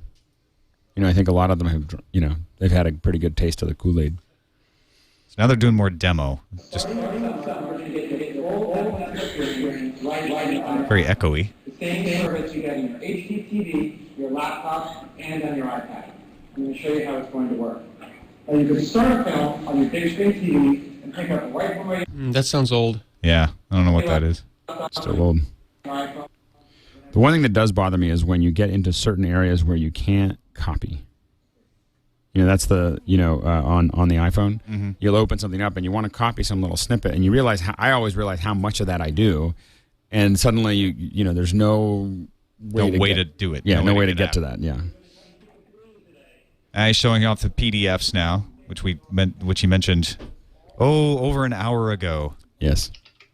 But yeah, you're going to be able to read PDFs in the iBook app, both on the iPad and on the iPhone. The one thing that that does become very useful is when you're printing all your itineraries out for hotels and stuff. Yeah. And just being able to just, All right. Great. Well, we've got it. Miracle. I'm going to add it to my instant queue, and I'm going to check it out tonight. Now, just like on the iPad, on the iPhone, Netflix is... No, this is old. Yeah, it's still Netflix. And they're still jamming away on the iBooks. We haven't flipped over yet to something else, which is not terribly compelling, especially because he already talked about it a lot earlier in the same keynote. But it's for the iPhone now. But it's pretty cool, huh? Yeah. We're still trying to find if we can get you a video or a link or a audio link. Erik's working on it. This is WWDC live coverage of the Apple keynote event right here on TWiT. Alex Lindsay and myself, Tom Merritt, Erik Lanigan behind the board, bringing you the information as we find it. And right now, they're going through the 7th of 8 features of the new iPhone 4. If you haven't heard, that's the new device, iPhone 4. iOS 4 is the new name of the iPhone OS. No, they took the phone out of it. Number 8. What's number 8? iAds. Oh, really? That's kind of disappointing, actually. Wah, wah. Yeah. So now we're going to get a long dissertation about advertising. That's lovely. No front-facing camera. No, it is. I think. No, it has a front-facing camera. They mentioned it earlier. Wait, what? Yeah. How did I miss that? And that was. Oh, that is so last hour. You're kidding. It is it? Yeah, it was just That's so front-facing camera. 10 a.m. Did they show Yeah. video chat? No, they didn't show video chat. No, they just they said that they got the camera. Yeah. Oh, wow. So I guess they're leaving that up to All us. these audio feeds. So Trying to pull up. iAds is I do think that Apple is doing something pretty interesting with the iAds by making them actually interesting, making them integrated. Sure. I think that there's something really interesting when you think about the size of the iPhone and the iPad, is that when you think of a 16:9 video, there's enough room down at the bottom to run banners. Yeah. To run these things where you're not taking anything away from the video experience. You can simply have ads running at the bottom. And I think that's going to, I'm surprised people haven't used that much, but I think that might be where Apple's going to some degree. And I think that this idea that you can click on them and get a whole bunch of more information and make it actually interesting is a little bit of the holy grail. And I do think it's very, it should be very scary to Google and so on and so forth. Not because it's going to take a lot of people out. It's going to take a lot of the top end consumers out, of that process. And I think that in the same way that the healthcare system doesn't work if you take all the healthy people out. Right. If you take all the high margin people who you really want to get a hold of for these advertising, and they're all moving to, advertised into this and that market's into that, it really makes the ad market in general not as efficient. He's touting right now the fact that iAd keeps you in the app. Right. So instead of closing the app and taking you to a browser when you click on an ad, which is a lot of the way AdMob ads work, it combines motion and video with the interactivity of the web inside the app. You never have to leave that app. I believe Apple's controlling this all, right? I mean, so Apple, so they're running the ads. I mean, it's just kind of like one of those things you can put an ad. That's the part I don't understand, is it seems like Apple's just going to say, like Google AdWords, whatever. You can just say, and then I want advertising. Yeah. And send me a check. Right. And then Apple's going to figure out how it's going to, what ads it's going to run. But it doesn't, you can't do it. Built into iOS 4, you can add them in an afternoon. 60% of the revenue goes to the developers, and it's paid via iTunes Connect, just like apps. So it's a familiar system. Yeah. Don't have to get used to anything new. You just sign up, like you're saying. Hey, put an ad here and send me the money. Yep. And you just tell Apple where you want them. That's what he says. So that's our final feature, huh? Did they describe any features of the front-facing camera, or just say that they had one? Because they touted the back one. They described all the new... I know what the first app's going to be. It's going to be iMirror. Maybe the one more thing will be iChat. Who knows? Yeah. Video iChat. WWDC live coverage at live.twit.tv. Tom Merritt, Alex Lindsay, Erik Lanigan behind the board here, bringing to you what Steve Jobs says as he says it. And the big news is iPhone 4 is the name of the new iPhone. It is exactly what you saw leaked around the web, and iPhone OS 4 has become iOS 4. And there's lots of other little news around that, but that's the big stuff. Going over iAds right now, which is the 8th wonder of the iPhone, according to Steve Jobs. And he's going through all of the people who are buying ads now. And it's a good list. Yeah, it's big names. Sears. I mean, the thing is if you're putting it in if you're having ads Campbell's running soup. into it, Yeah. it's the kind of stuff that you're probably going to be happy with. So now they're going to show some ads. It's probably good we don't have the exactly. video or audio right now. They're going to assault you with a bunch of ads. But the idea is to show how cool the ads are. Because the idea with iAds is that you don't mind these ads. They're integrated into the app you're using. They don't disrupt the performance of it. They fit into it somehow, if done right anyway. Right. And and again, this is something that Apple's going to be selling these for you, just the way Google sells those for you. So as a developer, you can definitely see how you could be going a lot more towards free applications that are going to be running those pieces. When you tap on it, it fills the screen, or you can hit a button in the top left to close the ad. That's nice. It's a Nissan ad they're showing off for an electric car.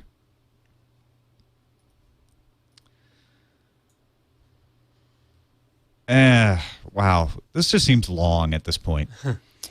Yeah. So that's because we lost the audio, and then everything feels like it's going half the speed now. Yeah. And it's just talking about ads. So what were some of the hardware additions? Hardware changes. Should we give a little recap about that? Yeah, the biggest hardware addition that I think we didn't expect was the gyroscope. So you now have 6-axis positioning when you combine the accelerometer and the gyroscope. That is going to give you a lot more control in tilt applications. Yeah, so I think that I thought the antenna is interesting. I mean, it's more of a geeky, interesting. The antenna is outside the case. It's evidently those does metal not bands. Does not improve the Wi-Fi. We saw throughout the presentation the front-facing camera, and then the higher megapixel camera that's able to do 720p, and then we of course the iMovie connected to that, which is pretty. iMovie for $4.99. You can download it. Allows you to edit video on the iPhone, so you can shoot, edit, publish all from iPhone 4. That's going to be really cool. Steve thinks it's magical or amazing or something. Look at this. Here's a screenshot of the new external antenna. That's pretty cool. So the form factor that we saw that was leaked to Gizmodo is exactly the form factor that was announced today. Well, yeah, and he acknowledged that. He said, some of you may have seen this before. And you were asking, what is this? Yeah. The little rocker is gone, and we now have the little buttons. More buttons. That's unusual for Steve, adding buttons. But from a rocker, which is I don't really like the one rocker. button to. Oh, and now that's ridiculous. Now he's actually asking people to send him email. He's giving away his email address. sjobs@apple.com. There you go. This is part of the advertisement for the Leaf. He's signing up for information.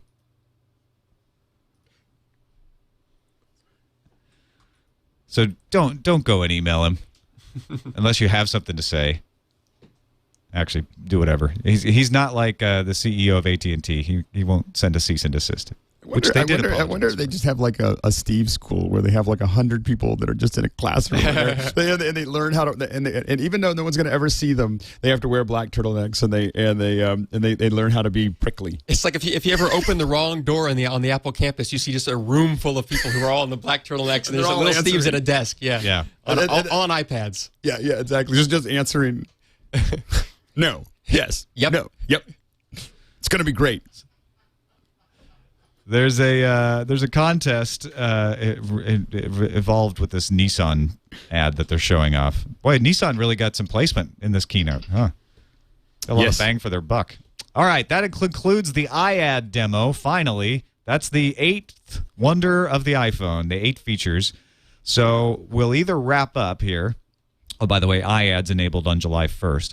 We'll either wrap up here or we'll get one more thing, is my guess. We haven't gotten one more thing for a long time. No, he doesn't do that anymore. Kind of phase that out. Yeah. Too predictable. Everybody was expecting it. So we still need price and we still need release date. Yes. Yeah, that'll be interesting if we actually get that. I imagine we'll get price. Release date? Yeah, I think so. I think it's end of Why June. wouldn't we? End of June. We spent so much time talking about it. You got to tell us. Yeah, when. come on. But he's got to talk about how successful they've been selling the iAds so that the stockholders are happy. Oh, and also, remember, this is the developer saying you can make a lot of money with this. We've got a lot of people who want to place a lot of ads. $60 million committed to second half of this year for iAds from advertisers. That's not bad. That's average. That's for a new platform, it's pretty good. Yeah, it's not a bad start. Nobody expects one more thing. His chief weapon is surprise, says Erik Duckman. I feel like this was too long for one product. It's a little long. I think he could have moved through some of these a little bit faster. And earlier on, we thought he was moving pretty fast. He was, and then I wonder whether the whole Wi-Fi thing kind of slowed things down. I think it. Well, $60 million of that's about that much. But it's actually a little more, because we're only talking about the second half of the year. It's coming off of a 78 record, I think. We're looking at iAds now with just the commitments we've gotten in the last 8 weeks to be 48% of the second half 2010 entire U.S. mobile display advertising market. Wow. We've only been at this for 8 weeks, and we're not stopping that. So we think we're off to a pretty great start. Date is June 24th. iAd is going to be enabled. That's pretty impressive. 48% of all the mobile display advertising, and they haven't even launched it yet. And let's go put some ads out there and help you make some money, because that's our goal in this, to help you earn money so you can continue to create free and low-cost apps for the light user. And those are the 8 things he wants to share with you.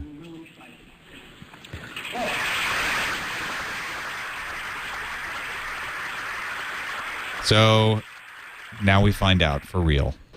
Those are the 8 things I want to share with you. There's got to be a one more thing. What do you think so far? What do you think so far? Is it going to be something else? I think it's a lot more than people thought. I don't know. What do you think?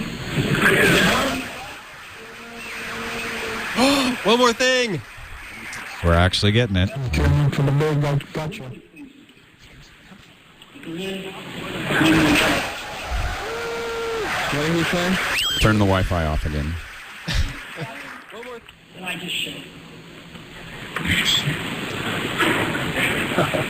Lights coming up in the auditorium, lining curtains on the wall behind Steve, says Mac Rumors. Please turn them off if you turn them back on. So I turn them off and get ready for a crash. In 2007, when we launched the iPhone, it was my privilege to make the first public call on stage to one of my best friends in the whole world, Johnny Ive, the head of our design team. It's going to be video. So he's going to call Joni Ive on video chat. But he had to have the lights up to do it, huh? Oh, so Joni could see him. That's why. And according to Mac Rumors, the quality of the call looks good. They say great. He's demonstrating video calling. He told everybody to turn it off, and everybody did. I kind of felt like we had to see something. I mean, you can't put the front-facing camera there without being able to. It seems almost like they just decided to have one more thing, and so they put that. Put that at the end. If there's going to be a front-facing camera in Act 1. Yeah. Right. It's not a huge surprise. It's like we were all sitting there like, well, wait a minute. Right. I wonder how it's going to feel like if you're walking and talking on it. It's going to be like one of those weird movies where everything around it's jiggling and you're still. Yeah. Oh, there he is. Steve There's a accuses people in the audience of not turning off their Wi-Fi because the performance is a little laggy. Right.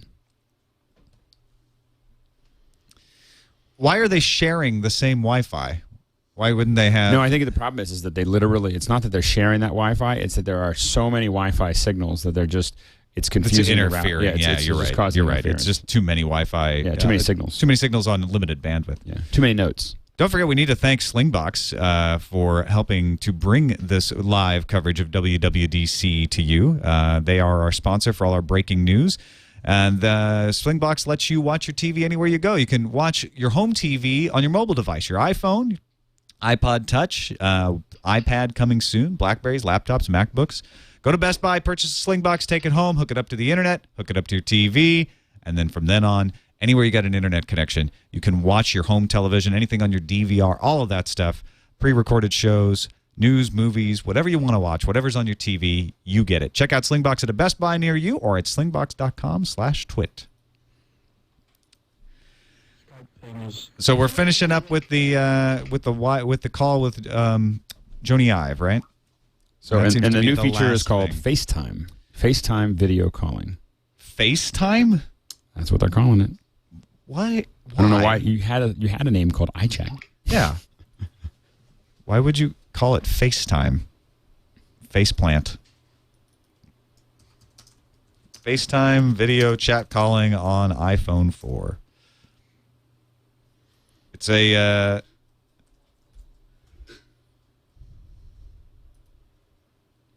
somewhat, this always happens at WDC. It's a somewhat anticlimactic feeling that I have right now. What about you, Alex? I think that what typically happens, you get to the end and you thought that there were going to be something much bigger, but you realize that the things that they added were pretty impressive. I mean, when you look at the, I think we're going to see, especially at a developers conference, you can see how they're catering. These are the things you're going to be able to use. While the FaceTime is one way to use it, I can imagine being able to do interviews, with an iPhone. Imagine being able to set it between two people, do the interview, and then have two channels on iMovie. I don't know, and then be able to edit the thing. Those are cool. Yeah. Or have some third-party app that'll do that. And now I don't know whether it will allow you to do that, record two streams of video at the same time. Now there's no setup required for FaceTime. All you have to do is make a phone call. Both the front and the rear camera can be used. It's Wi-Fi only. You can switch between them. You can do portrait and landscape mode. But yeah, it's Wi-Fi only. That's a good point. Need to work a little bit with the cellular providers, says Steve. Yeah, code for need to kick ATT in ass. Code for maybe when LTE comes along, we can do this. Or maybe when we move to Verizon. No Verizon announcement. Not going to happen. So disappointed. Again, everyone who was waiting for that is let down. I was not expecting one personally. But I can definitely see when you look at the new features, when you look at everything from Netflix to the video to the upload, and you can see that AT&T saw this feature set and was just like, no way are we doing this with this phone. It makes perfect sense that they wanted to switch things around, especially after today. Like this is the day that that plan changes for AT&T. Right. They were like, because we're never. Yeah, that's not going to happen. Now we still haven't got price and availability. Interesting that FaceTime will only work between iPhones. You can't send it to a computer. You can't do it to a Mac. Right. It's not Skype video. It's just iPhone to iPhone and iPhone 4 to iPhone 4. Right. But I also think that I do think that's a little odd that you can't do it back and forth to iChat. But I think that with a front-facing camera, we can only assume that Skype is going to expand that to being able to do video.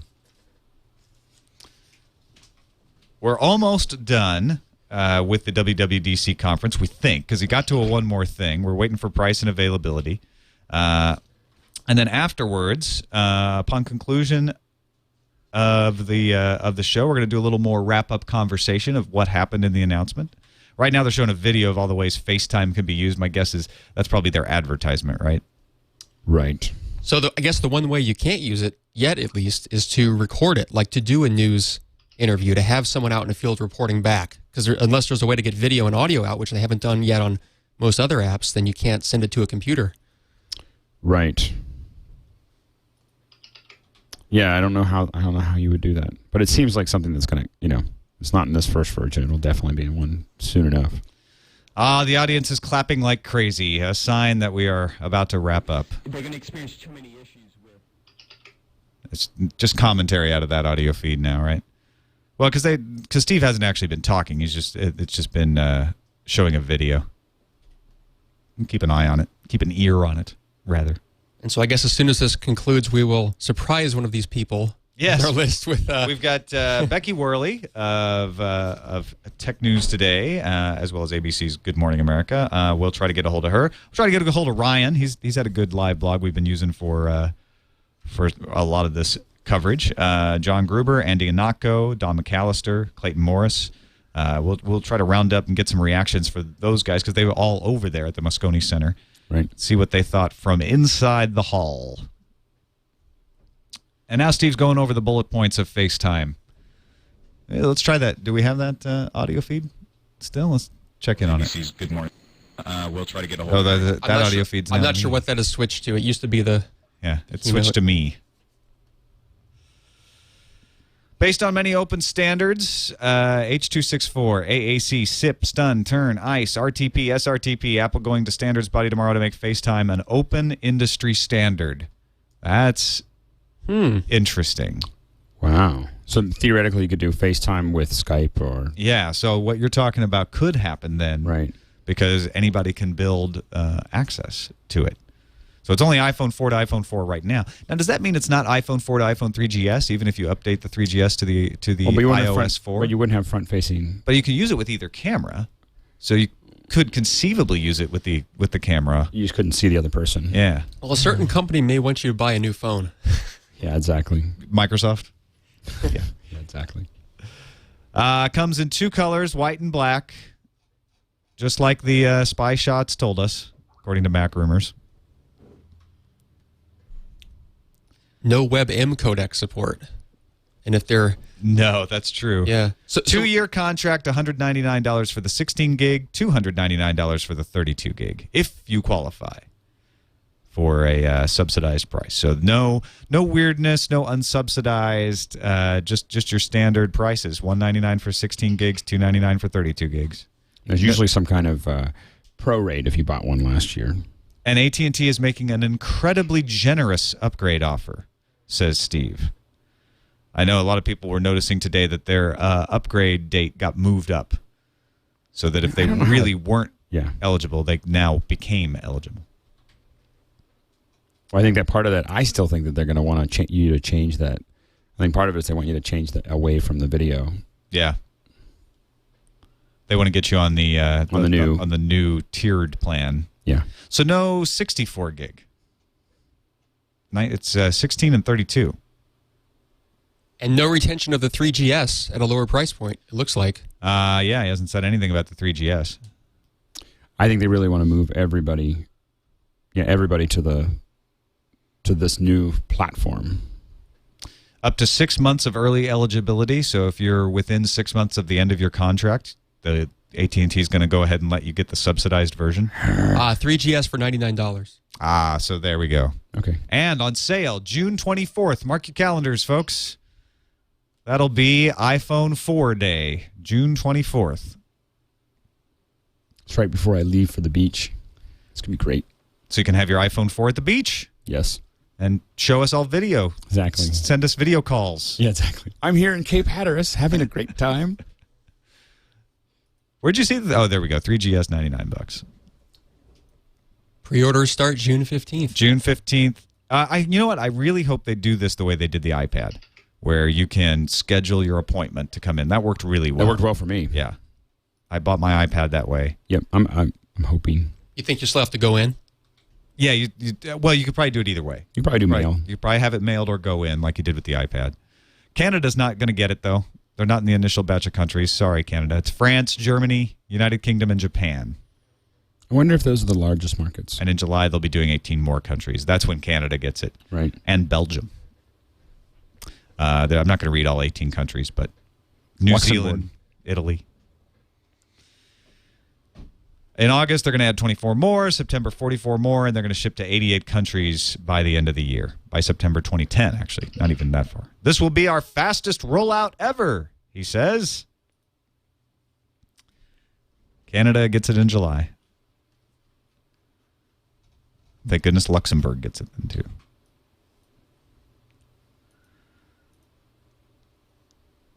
New dock. And they're going over accessories now. An Apple bumper case goes around the outside, back and front are open, comes in multiple colors. $29 for the dock. So they took a crack at doing their own case. That's new. They call it a bunker. A bunker. $29 for the case as well. Did you say bunker or bumper? Bunker. Is bunker what, or bumper? I've seen bumper. Well, I've seen both. Right. One place, I'm not going to say who. One place says bumper, another one says bunker. Waiting for a picture. Of course, it doesn't protect the parts that what everyone needs. It doesn't say. What everybody needs is some kind of protection for the front face. That's what everyone's breaking. Bumper. I think it's bumper. iPhone 3GS and iPhone 3G will be able to upgrade to iOS 4, though they won't support all the features. Same goes for iPod Touch. Upgrade for those devices will be free. Free. You won't have to pay for it on June 21st. That's new for the iPod Touch, folks. They don't have to pay for this upgrade. Interesting. Yeah. See, and I had heard that was all a Sarbanes-Oxley, thing, which is that they were trying to. The explanation has always been to me too. So June 24th, you can buy the phone. June 21st, you can get the OS. You can get the OS 3 days before the phone. Just to see how good it is on your 3GS. Before you trade up. That's actually smart. They should always have done that. Get you a little taste on June 21st. Looks like colored cases for those bumpers will be an option. I'm trying to find a picture here. Yeah, there's a picture on Mac Rumors. Here we go. White, pink, red, green, blue, and black. Did they give a price on those? $29. $29 each. Those are kind of nifty. And now we get the video summarizing all the features of the iPhone 4. Wow, a lot of roll-ins on this.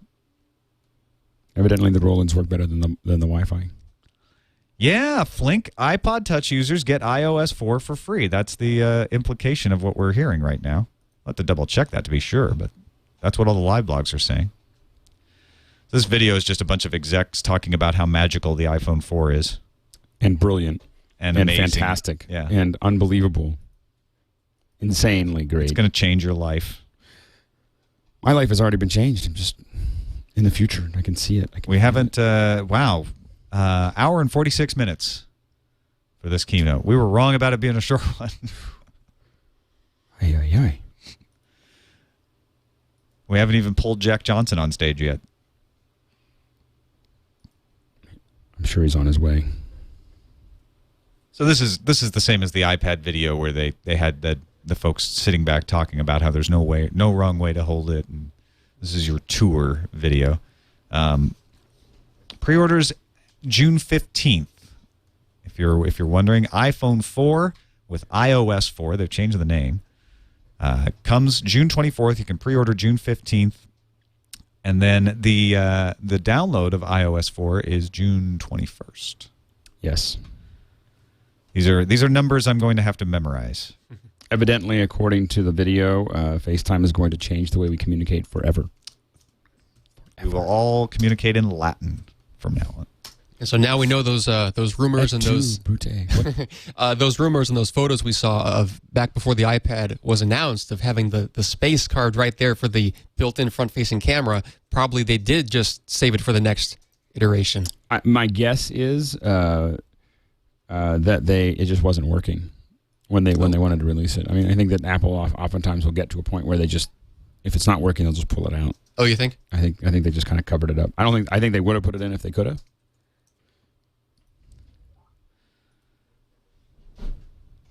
You're gonna put in your lunch order now. We're gonna have to get a lunch thing going here. Salad. That's what I eat for lunch. Look at these photos they're showing of them. I guess this is the iPhone manufacturing plant. What is this showing? Evidently, they've learned how to levitate. This is where we're levitating water. This is for a future development. It's going to change the way we build the displays. In fact, the display is actually going to float over top of the device. That looks like a multi-touch panel right there. Perhaps. Testing. It's a massage. They massage all the components before they put them in. Pampered. Yes, make sure that they feel comfortable. And now they're going over all the stuff from the presentation. FaceTime, the Retina display, all the stuff we've seen.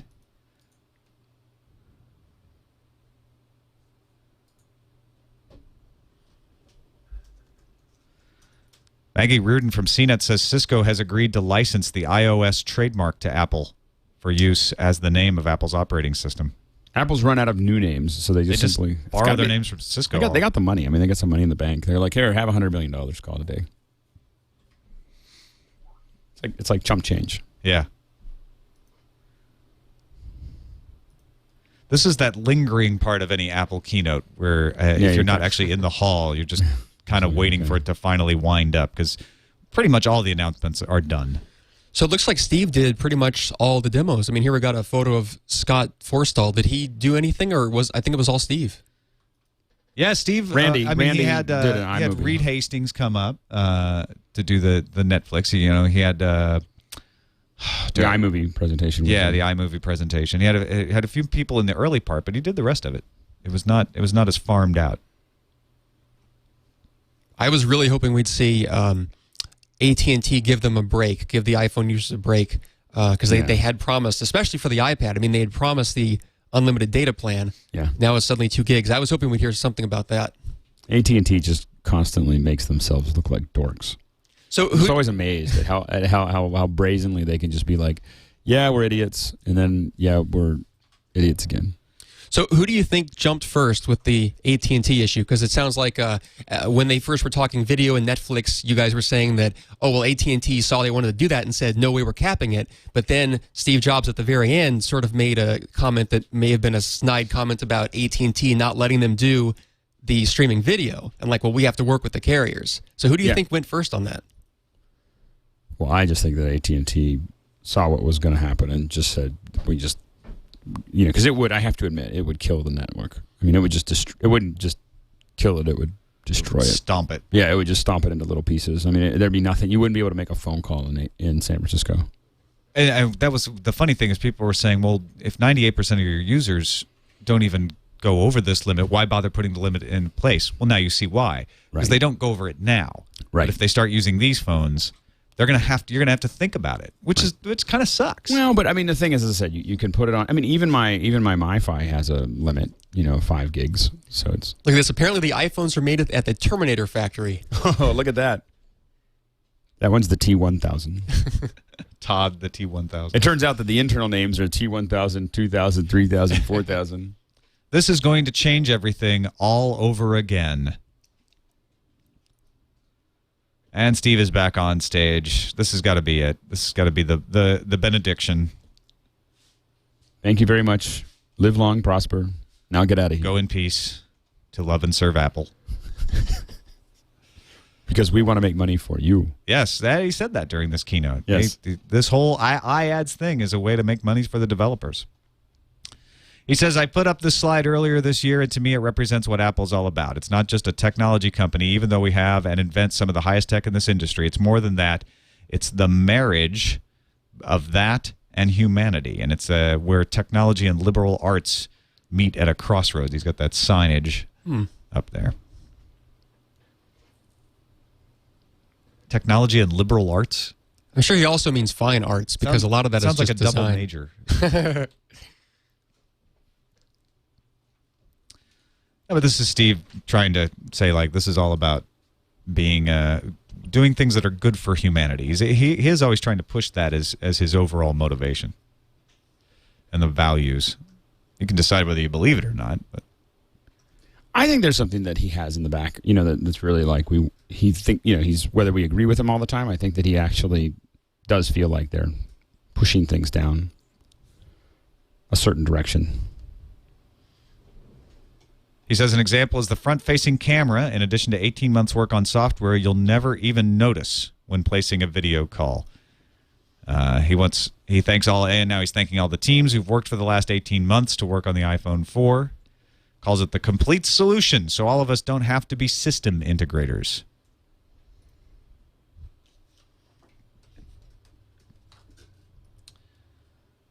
So we're going to try to get a few people online as soon as this is wrapped up. This is pretty much wrapped up. And get some reactions from folks who are actually in the hall there.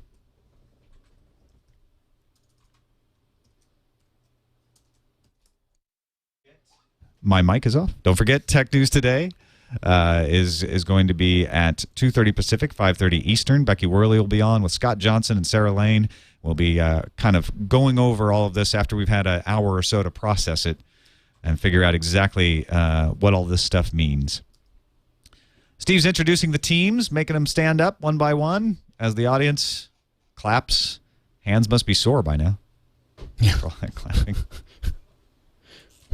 You'll know when it's really they've gotten it all down. When people come out, they can't talk. They can't move their hands anymore. Yeah.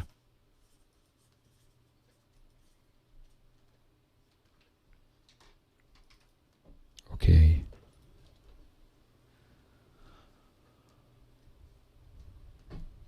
And this is pretty much a sign that it's over. Johnny Ive and the design team, the A4 team, Scott Forstall. He hasn't done this before, I don't think. No, I don't think he's this really is like done the this. end of the Tonight Show when you're right. Thanks to the band. Okay, the event's over. So now we're going to try to grab onto some folks. Yeah, let's try to get up. You're going to get somebody up on the line there, Erik, and I'll tell people one more time. Our breaking news is sponsored by Slingbox. Slingbox is the purveyor of your television wherever you want it. So if you've got some favorite shows and you're going overseas and you're afraid of getting blocked out, you're not going to be able to watch your favorite shows. Here's what you do. You get your portable device, your iPhone, your iPod Touch, your BlackBerry, laptop, MacBook, whatever you got. And then you go to Best Buy, buy a Slingbox, bring it home, hook it up to the internet, hook it up to your TV, take that mobile device with you. You can watch your television anywhere you go. You can get anything off your DVR, all the TV shows you're used to, all of that stuff with you. News, movies, any program that you get on television, you can watch over the internet with Slingbox. Check out Slingbox at a Best Buy near you or at slingbox.com/twit. A couple things we didn't see. We didn't see the Apple TV, any change to the Apple TV. There was a lot of rumors. Yeah. We were going to see some kind of upgrade to that. I didn't expect it, but, one wondered. We didn't see the 27-inch iPod Touch. No, we didn't see any new iPads of any kind. No, I don't think. I think that they have to pace themselves at least. Yeah. I think if we're going to see a new iPad, we'll see it in September. We're going to call up, who are we calling? Clayton Morris. Yep. Clayton of Morris Fox from and Friends. Fox and Friends. Various podcasts. And see if he, this is Gadgets and Games. This is the morning show edition part where we Exactly. I was thinking it felt like that too. we pull some gags on the Clayton, phone. Clayton, I hear they stole your car. I don't know why that sounds Is your so refrigerator choppy. running? Hi, Rich Clayton. Please Okay, Yeah. so there's. All right. We'll go on down the list, see if we can find some other folks. Try Becky. Yeah, let's try Becky. They may be going into the room, the special room where they have the iPhone. yeah. Right. That would be my guess. But yeah, let's go ahead and give them a shot. We will have Becky on the Tech News Today at 5:30 Eastern, 2:30 Pacific. So we'll make her do 4 shows this week, right? She's not going to get out of one. By doing.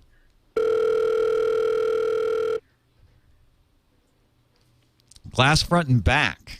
That was another thing we didn't talk too much Glass about. front and back. Yeah. Seems very odd. So now you can crack both sides if you drop it. Yes, exactly. Yeah. Yeah. Everybody's in the magic I think room. everyone's in the magic room. Yeah. We may not be able to grab anybody because I think it might be like a half hour of people in the magic room. Getting a first look. Because if they're in the magic room, they're not going to answer the phone. They're not going to be able to answer the phone. Right. They're going to be able to use the phone. So it has the A4 chip. I was curious. So that's the same as in the iPad, right? Yep. And which one does that replace in the current 3GS, or what kind of a speed increase is that going to give us? Well, it's going to be very snappy. I mean, the one thing. Well, I think you had to have that chip to run that resolution, and I think that we're going to. We definitely noticed, or I noticed, a marked increase in the responsiveness and speed of the iPad compared to the iPhone. The iPhone feels very sluggish after you're using the iPad, so I think we'll have that kind of. He didn't talk about that, but I think we'll have that kind of fluidness that we get with the iPad. Yeah, the other thing he didn't talk about is tethering, which is finally here today with AT&T. You can pay $20 a month to get tethering on your iPhone. That is surprising that he didn't mention that. No, I think Apple is just bitter at this point. Yeah, they're so done. They're so over it. Yeah. They're just like, they don't want to talk about the services. They don't want to talk about any of this stuff. I can't even. I mean, even though you can understand why AT&T capped this, I can only imagine that Apple's just like, eventually we're gonna have enough money we can just buy AT&T and fire everyone. So we're going to keep on the line, keep trying a few people, see if we can get somebody who was at the WWDC. But thanks for watching. This is the WWDC coverage of the Steve Jobs keynote. If you're just tuning in or if you tuned in a little late, he pretty much announced iPhone 4. is just the one that you expected, the one you saw in all of the leaked photos. iOS 4 is the new name of the iPhone OS.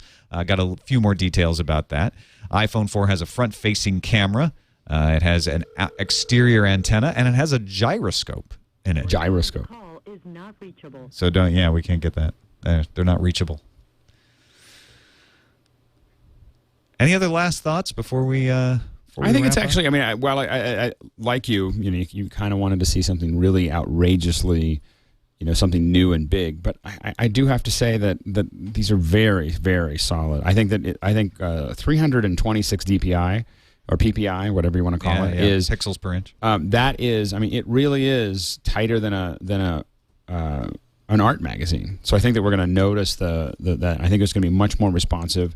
I think the video is exciting. I don't really care about the 720p because I don't think the lens and I don't think the sensor can resolve to 720p. And we'll throw it up in front of a professional chart when we get it and we'll test it. But I just don't think it's gonna. I think it's fine that they did it. Yeah. I think they had to from a marketing perspective.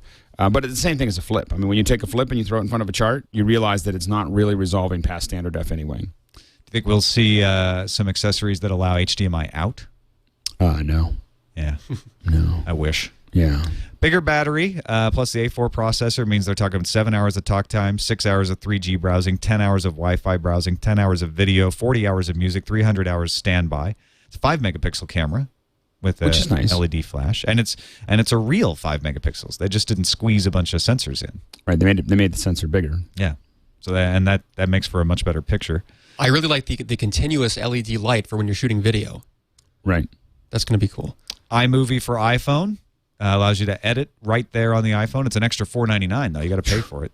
$4.99 for a pretty robust, it looked like, editing program. It looked like one of the best editing programs I've seen on a mobile phone. I just don't know if I'm going to want to edit on that small. I just think on the road, there's been a lot of times that I'm finding when I'm traveling that I would love to cut some stuff down, like just shoot a couple things, edit it down, put it up.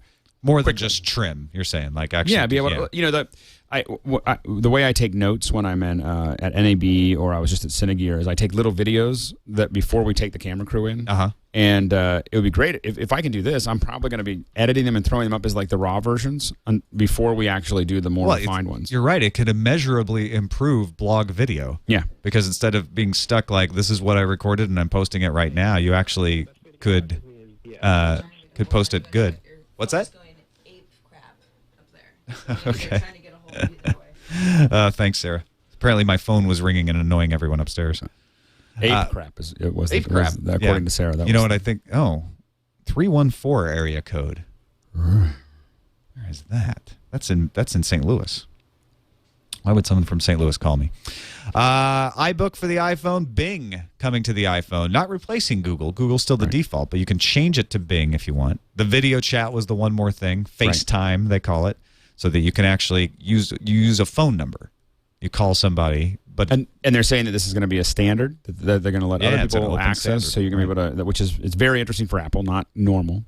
And here are the details that are probably most important to you. Pre-order begins June 15th. You can pick it up June 24th. That's when it delivers. iOS 4 available for download on your 3GS and your 3G June 21st. Although not all features will be enabled on those platforms. So you can download it on June 21st and then trade it in on June 24th. Right. $199 subsidized for the 16 gig and $299 for the 32 gig. Right. So there you go. Are you going to get one? I don't know right this second because I've really been thinking about getting an Evo, and I might still. Right. And just get an Evo and upgrade the iPhone. We'll see. But the gyroscope is the thing that's got me the most fascinated, actually. The video, I think, for me, being able to edit the video, I think the front-facing camera, I'm very excited about. I mean, I definitely have found that that's something that we do a lot of meetings online, and I think it'll be interesting if we can figure out a way that it's going to integrate with this stuff. Being able to use that for a TWiT or a Mac Break weekly or whatever, I think would be very interesting too. If you go to apple.com/iPhone/design, you can see the video that they were playing. Why don't we take a look at that real quick before we wrap up, and then we'll be done. And okay, we're going to try Clayton again. We'll see if we can get Clayton Morris from Fox and Friends on the line. while we look at this video. Apple.com/iPhone. Yeah, there we go. Go ahead and this is the new video from what they showed off in the keynote.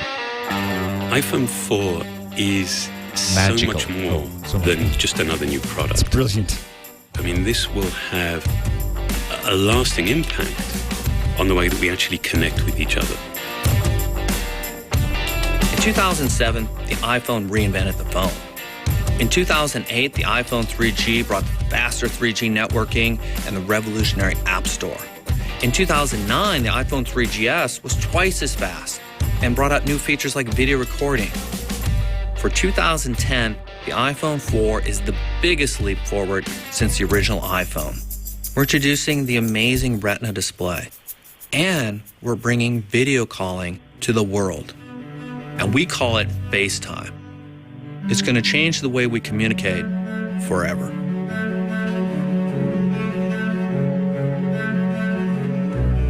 The very first time I had a FaceTime call, I was blown away. Because it is amazingly It was to one of our engaging, developers in a bar. personal. It's all about connecting people. I think of my own children, like 7, 8 years, they'll be off at college. And I can imagine being able to call them and see them, but also look into their eyes You there, and see Clayton? how are they really doing. What makes it even better is that it switches from the front camera to the back camera. Hello? So you can show someone what you're seeing. And because it's so mobile as your phone, you'll be able to chat anywhere there's Wi-Fi. But what's amazing is every time I've been using it, you can't help but smile and go, I can't believe this is real. This is actually happening. Another thing we're really excited about on the new iPhone 4 is the Retina display. It's the highest resolution display ever built into a phone. All right, so you can watch the rest of that yourself if you want, but that gives you an idea of what they were showing in the hall there at Moscone Center. We will continue to cover the iPhone, as you can imagine, in all different kinds of ways. Don't forget Tech News Today, 5:30 p.m. Eastern every day, 2:30 p.m. Pacific. All right, so we're gonna try to get some more people on the phone now. Trying Becky again. Okay, let's try see if she's come out of the magic room. The magic room. Of course, you have to let the distortion field wear off a little bit. That's right. When you come out of the magic room, it's just like it's.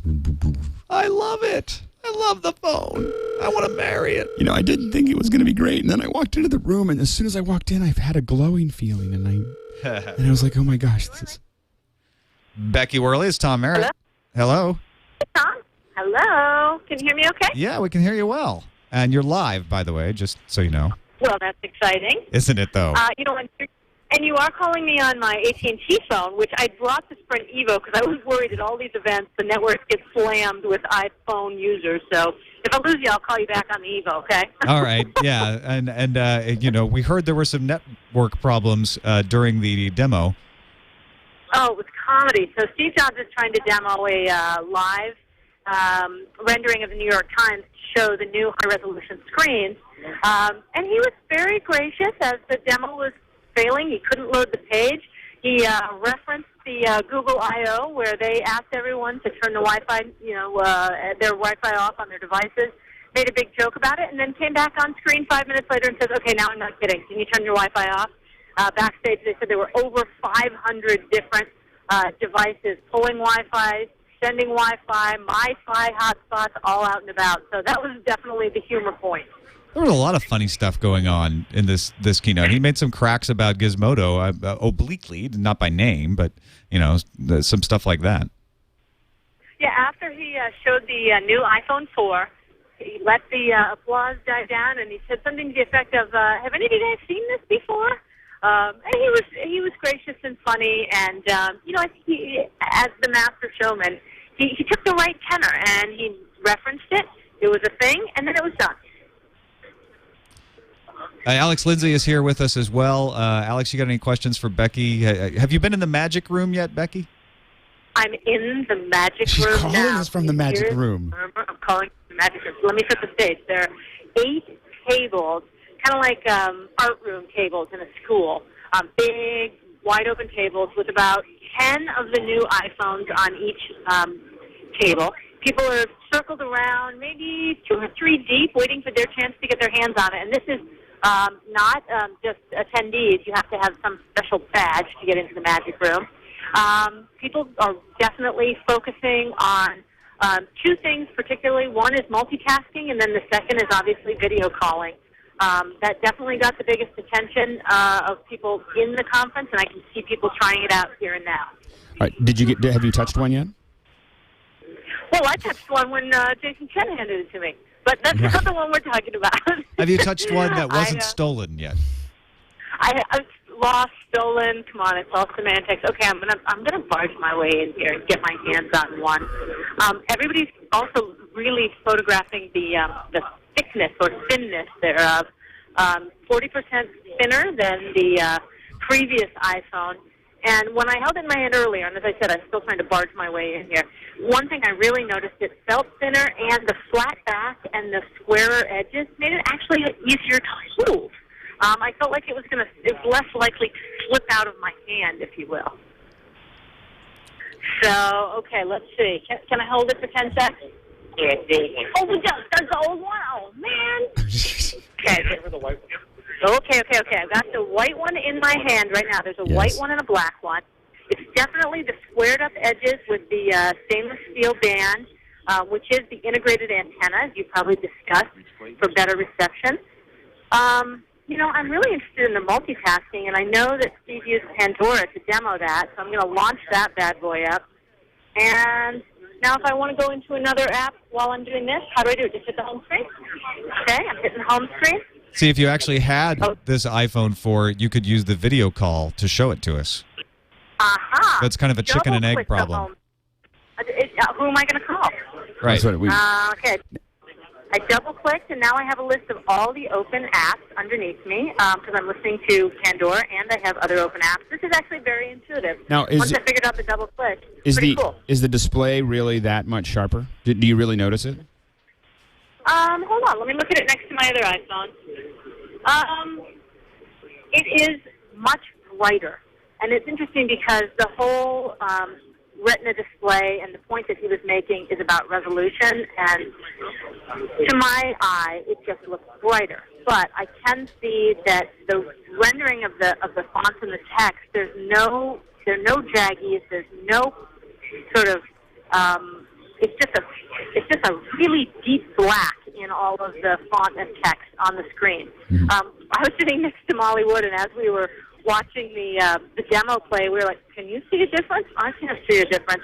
I think it's one of those things that you'd have to really put the phones side by side and take a good hard look at the two next to each other. Have you tried the video? Were you able to open and try iMovie? Do you still have it in your hand? I do. Let's try iMovie right now. So shoot us a little quick video and publish it. Yeah, there you go. The iMovie aspect is pretty cool, and I'm actually interested to see how this differs dramatically from the in-phone editing that we saw in the previous iPhones. And I'm guessing that you can import multiple clips is one of the biggest differentials. It's not just clip-by-clip editing. Right. So that seems pretty neat. It does seem pretty easy to grab endpoints. I just clicked it once. I grabbed an endpoint, and I was able to trim a little bit off the top. That's pretty sweet. I'm going to fire up the phone now and see what the calling is like. So let's say if I want to make a video call, how would I see myself? Be able to do that at other stations against the wall. They have it set up so that you can call FaceTime on some of the other phones. Okay. So I'll be sure and do that. And I'll try and record a video for you, and I'll email it to you, because that definitely seems like the in-phone editing is one of the coolest features. But, the phone feels smaller, and especially I've got the Evo in my pocket, so right here, and when I throw these two, one in one hand and one in the other, the iPhone now seems even smaller than the Evo. The screen on the iPhone looks better than the Evo. It's marked now that I look at those two together. So, it is interesting that, as other smartphones are catching up, Apple is moving ahead and setting the bar even higher. I think that's kind of fascinating. Do they have both black and white versions out there? black and white. And the interesting thing about the white is with the stainless steel on the sides, it's not as white. It's not like creepy prom shoes that are rented that are white. You know, it kind of has a nice, the whole bezel and the stainless steel on the side gives it a much classier look than sort of white on white that I sometimes felt with the previous white iPhone 3GS. All right, Becky. Well, we're going to let you go and finish soaking up the magic. But you're going to be back on Tech News today, right? You'll hear from me later, guys. All right. Thanks, Great. Beck. Thanks. Have fun out there. Tell Molly I said hello. And do we have, we've been trying over and over to get Clayton on. Do we have him this time? Hello, Clayton? I am. Hey, there you are. All right. Third time or fifth time or seventh time's a charm. So what did you think? Where were you sitting in the hall? Well, I was sitting pretty close, and other than a bunch of the Wi-Fi problems and a lot of the little hiccups there, that was really one of the longest keynotes that I can remember in recent memory. 2 hours. Usually like an hour and a half. Yeah, it got close to 2 hours. Yeah, and it felt like it was going to be fast when it started off because they got through those developers pretty quick. Yeah, went through some of the developers pretty quick, and I thought we were going to see some other things. Though I was surprised we didn't see Safari. I'm surprised we didn't see anything really other than anything other than iPhone. There were a bunch of obviously a lot of rumors about that, but yeah, just iPhone. I'm surprised. I'm glad you brought up Safari because I really did think we were going to see a new Safari 5 debuted here. There was a lot of credible rumors. There was also that rumor about the sort of trackpad device that we might see. Do you think we'll still see those later, just not in this keynote? I don't know. I mean, there was some rumor, there was some speculation at the end of the month they had the center grabbed for another 3 weeks from now. But I was talking to Gruber a little bit before the show. He seems to think that that's something that may come down the pike pretty soon. That rumor kind of came and went though. It was about 6 months ago when he was talking about that. So I'm surprised we didn't see more of that. And it was really long for it just to be iPhone. But I think their message here though was that iPhone it's not about iPhone anymore. It's a platform, and it's now across all of these devices. And it's really that's what the real message was. And I think they're taking the ball down the field once again, and extending the platform across all of these devices. What was the features that really jumped out at you the most when you were looking at these things? Well, I think I'm standing here holding the phone right now, and I just have to say it is super fast. I mean, It is super fast, and and even just like playing with just some of the app switching, just how fast and reliable it is. I mean, even when even just playing with the 3GS as opposed to the 3G. Like my parents still have a 3G. And, even just playing with the 3GS is super fast compared to the 3G. This just takes it to a whole nother level. Just as quickly as you can take photos, super fast app switching. What I loved about the FaceTime, though, it's just how smart it is.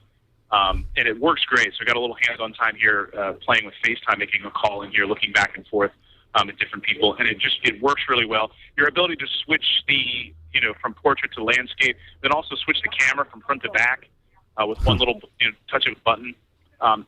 There's not a lot of clicks to get where you need to go. And that's what I was a little worried about when you add all these little refinements. Is it going to take longer? And I played with iMovie for a while, and I know you're going to love that. Yeah. Yeah. No, did you find that when you're doing the FaceTime, did you find that the videos were stable enough? You didn't get seasick watching someone holding some little phone?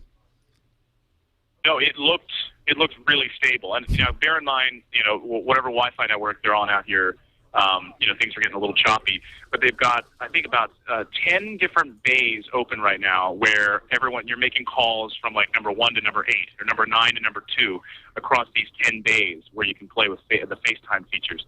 And the calls are really stable. You can call any of the other folks there, and they're all using the same Wi-Fi network. And even on that setup, it looks really well.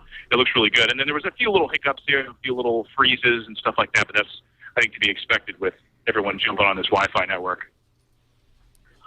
Yeah, it's the first time we've seen an Apple keynote go south in a long, long time. Yeah.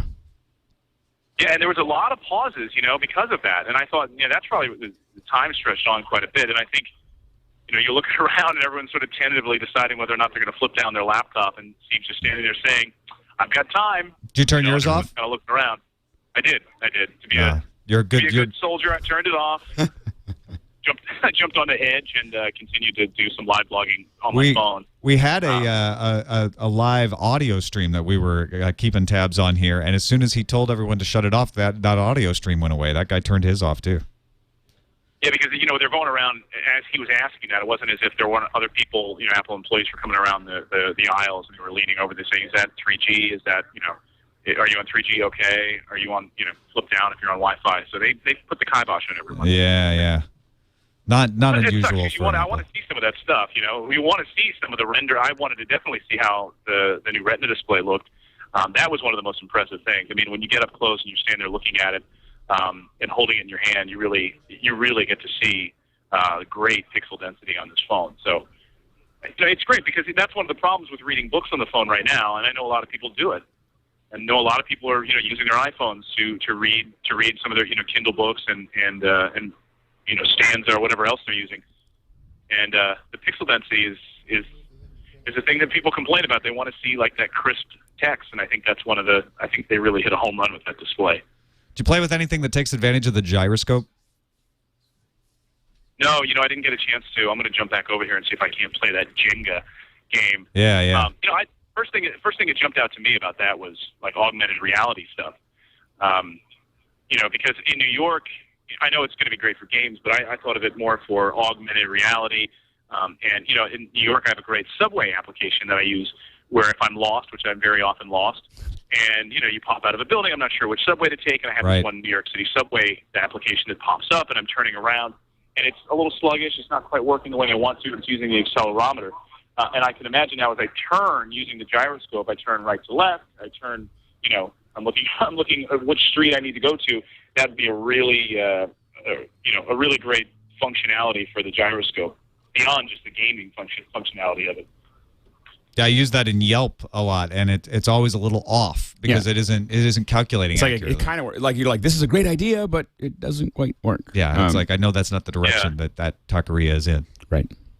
Right. Yeah. Yeah, and I was playing with some of the games too. Just super fast load times. I was playing, HD racing. You don't want to be a jackass and hold the phone for too long while other people are getting in here. Yeah, don't bogart the phone. Well, Clayton, I appreciate you taking the time to talk to us. Thanks so much.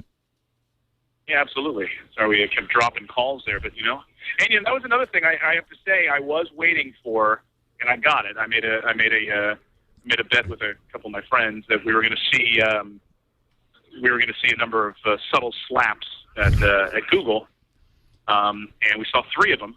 Yeah. 3 separate mentions of Android. And a couple subtle slaps at the AT&T network. Sort of as people were yelling out offhandedly, and someone yelled out, what should we do here with this network? And someone yells out Verizon. And he said, well, we're not actually, but he's aware of it, and he's sort of like.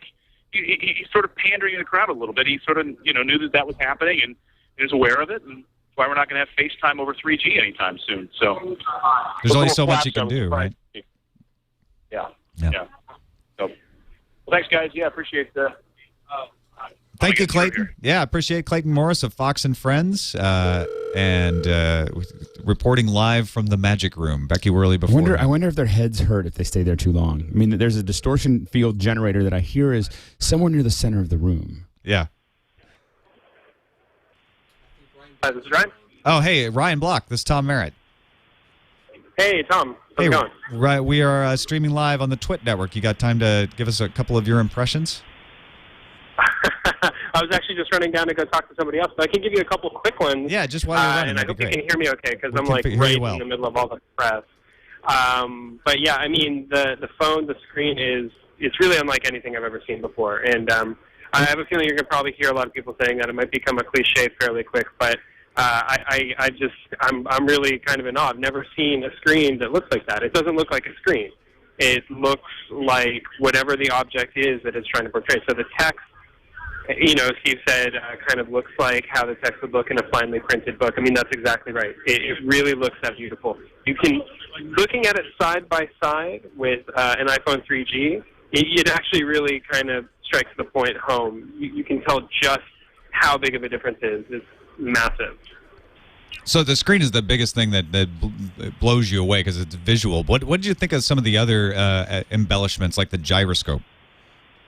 They didn't really have any demo apps on there that I was able to find that could really take advantage of that, so I'm not entirely sure how well the gyroscope works. I'm sure it works fine.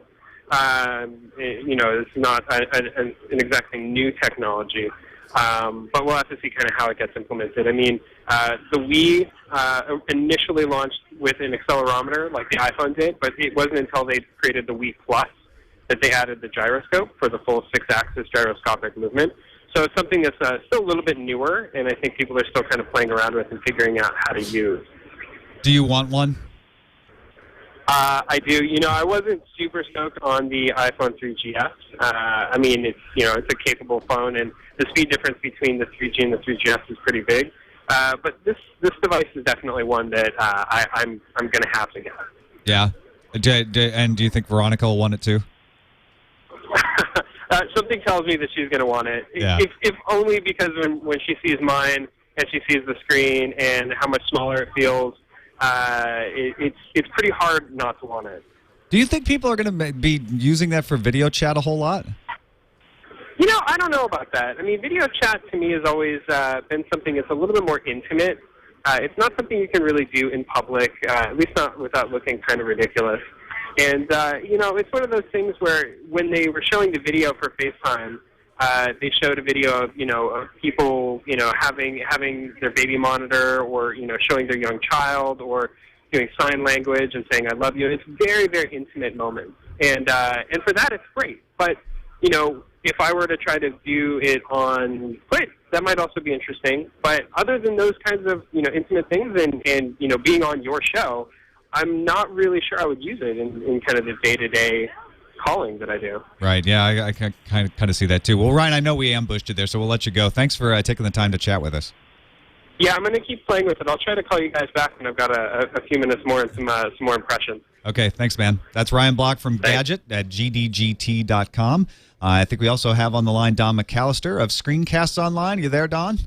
Yeah, hi, Tom. Yes, I'm here. I've just got out of the keynote myself, although I was in the main auditorium, so I've not had a chance to actually put my hands on a phone as yet, but I was sitting with the rest of the developers sort of pairing it off for the first time. Are your hands sore from all the clapping?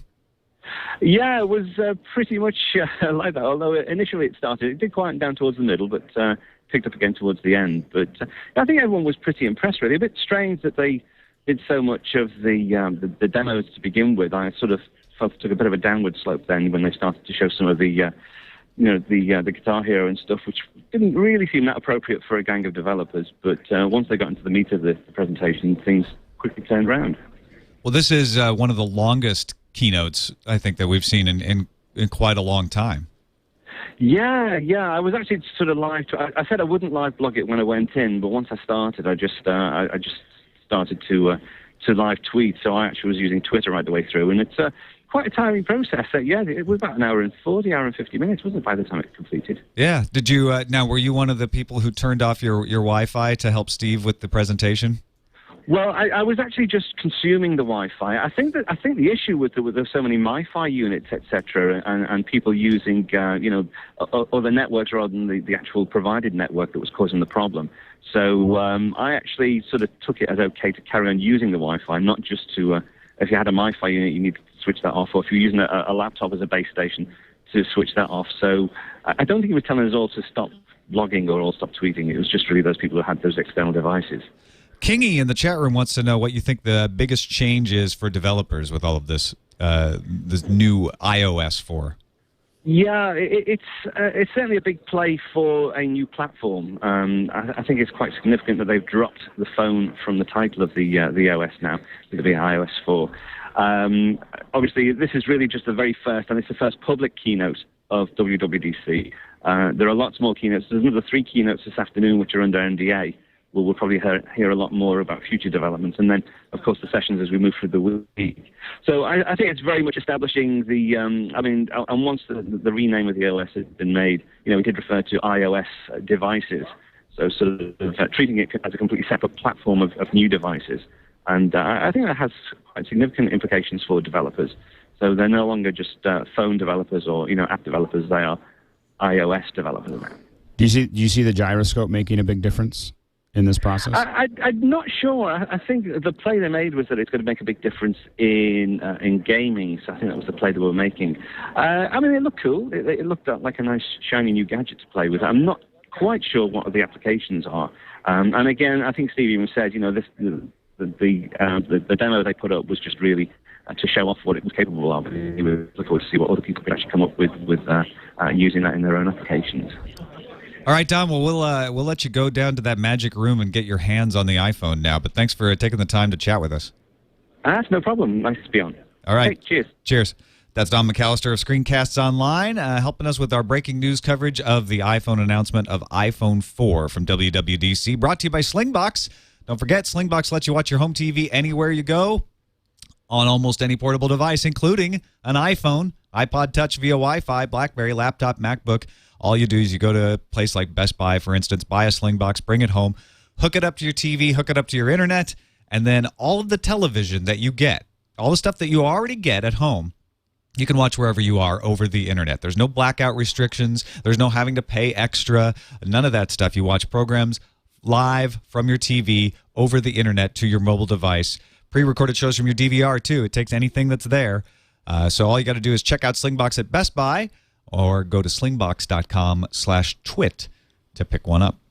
Alex Lindsay, thanks so much for hanging out again. It was a pleasure. Thanks for having me. This was fun. Couldn't have done it without you. Oh, thanks. It would have been awfully boring. And what's next? No, this was great. It's the first time we've actually done something like this together. Yeah, and it went great. So thank you very much. Thank you. Go ahead and give a plug to some Pixel Core stuff one more time before we wrap up. Sure. The big thing is go to pixelcore.tv. This Week in Photography and This Week in Media are the things that we're really the audio shows, and then we have of course Mac Break, and we've got a bunch of specialty shows if you're into visual effects. And Gear Media Tech has a ton of cool videos from NAB and now coming from Cinegear. So definitely check that out at pixelcore.tv or on iTunes. Mac Break Weekly is going to be huge tomorrow, isn't it? Yeah, we've got Don McAllister. Who else? Don McAllister, and then we'll get Lisa Bettany, I think. Lisa Bettany, Andy Anatko. So it's going to be busy tomorrow. It's going to be a busy day here in the studio. And don't forget Tech News Today coming up at 5:30 Eastern, 2:30 Pacific, right here on TWiT. Eric, thanks for running the board and pitching in. You're welcome. Definitely couldn't have done it without you either. All right, folks, we're going to go into what are we going to bring up next here in the meantime? Random reruns. Just some random reruns, and then we've got This Week at Home Theater coming up at 1:30. Home Theater Geeks. Home Theater Geeks, and then Tech News Today at 2:30 Pacific. Thanks, everybody, for watching. We'll talk to you next time.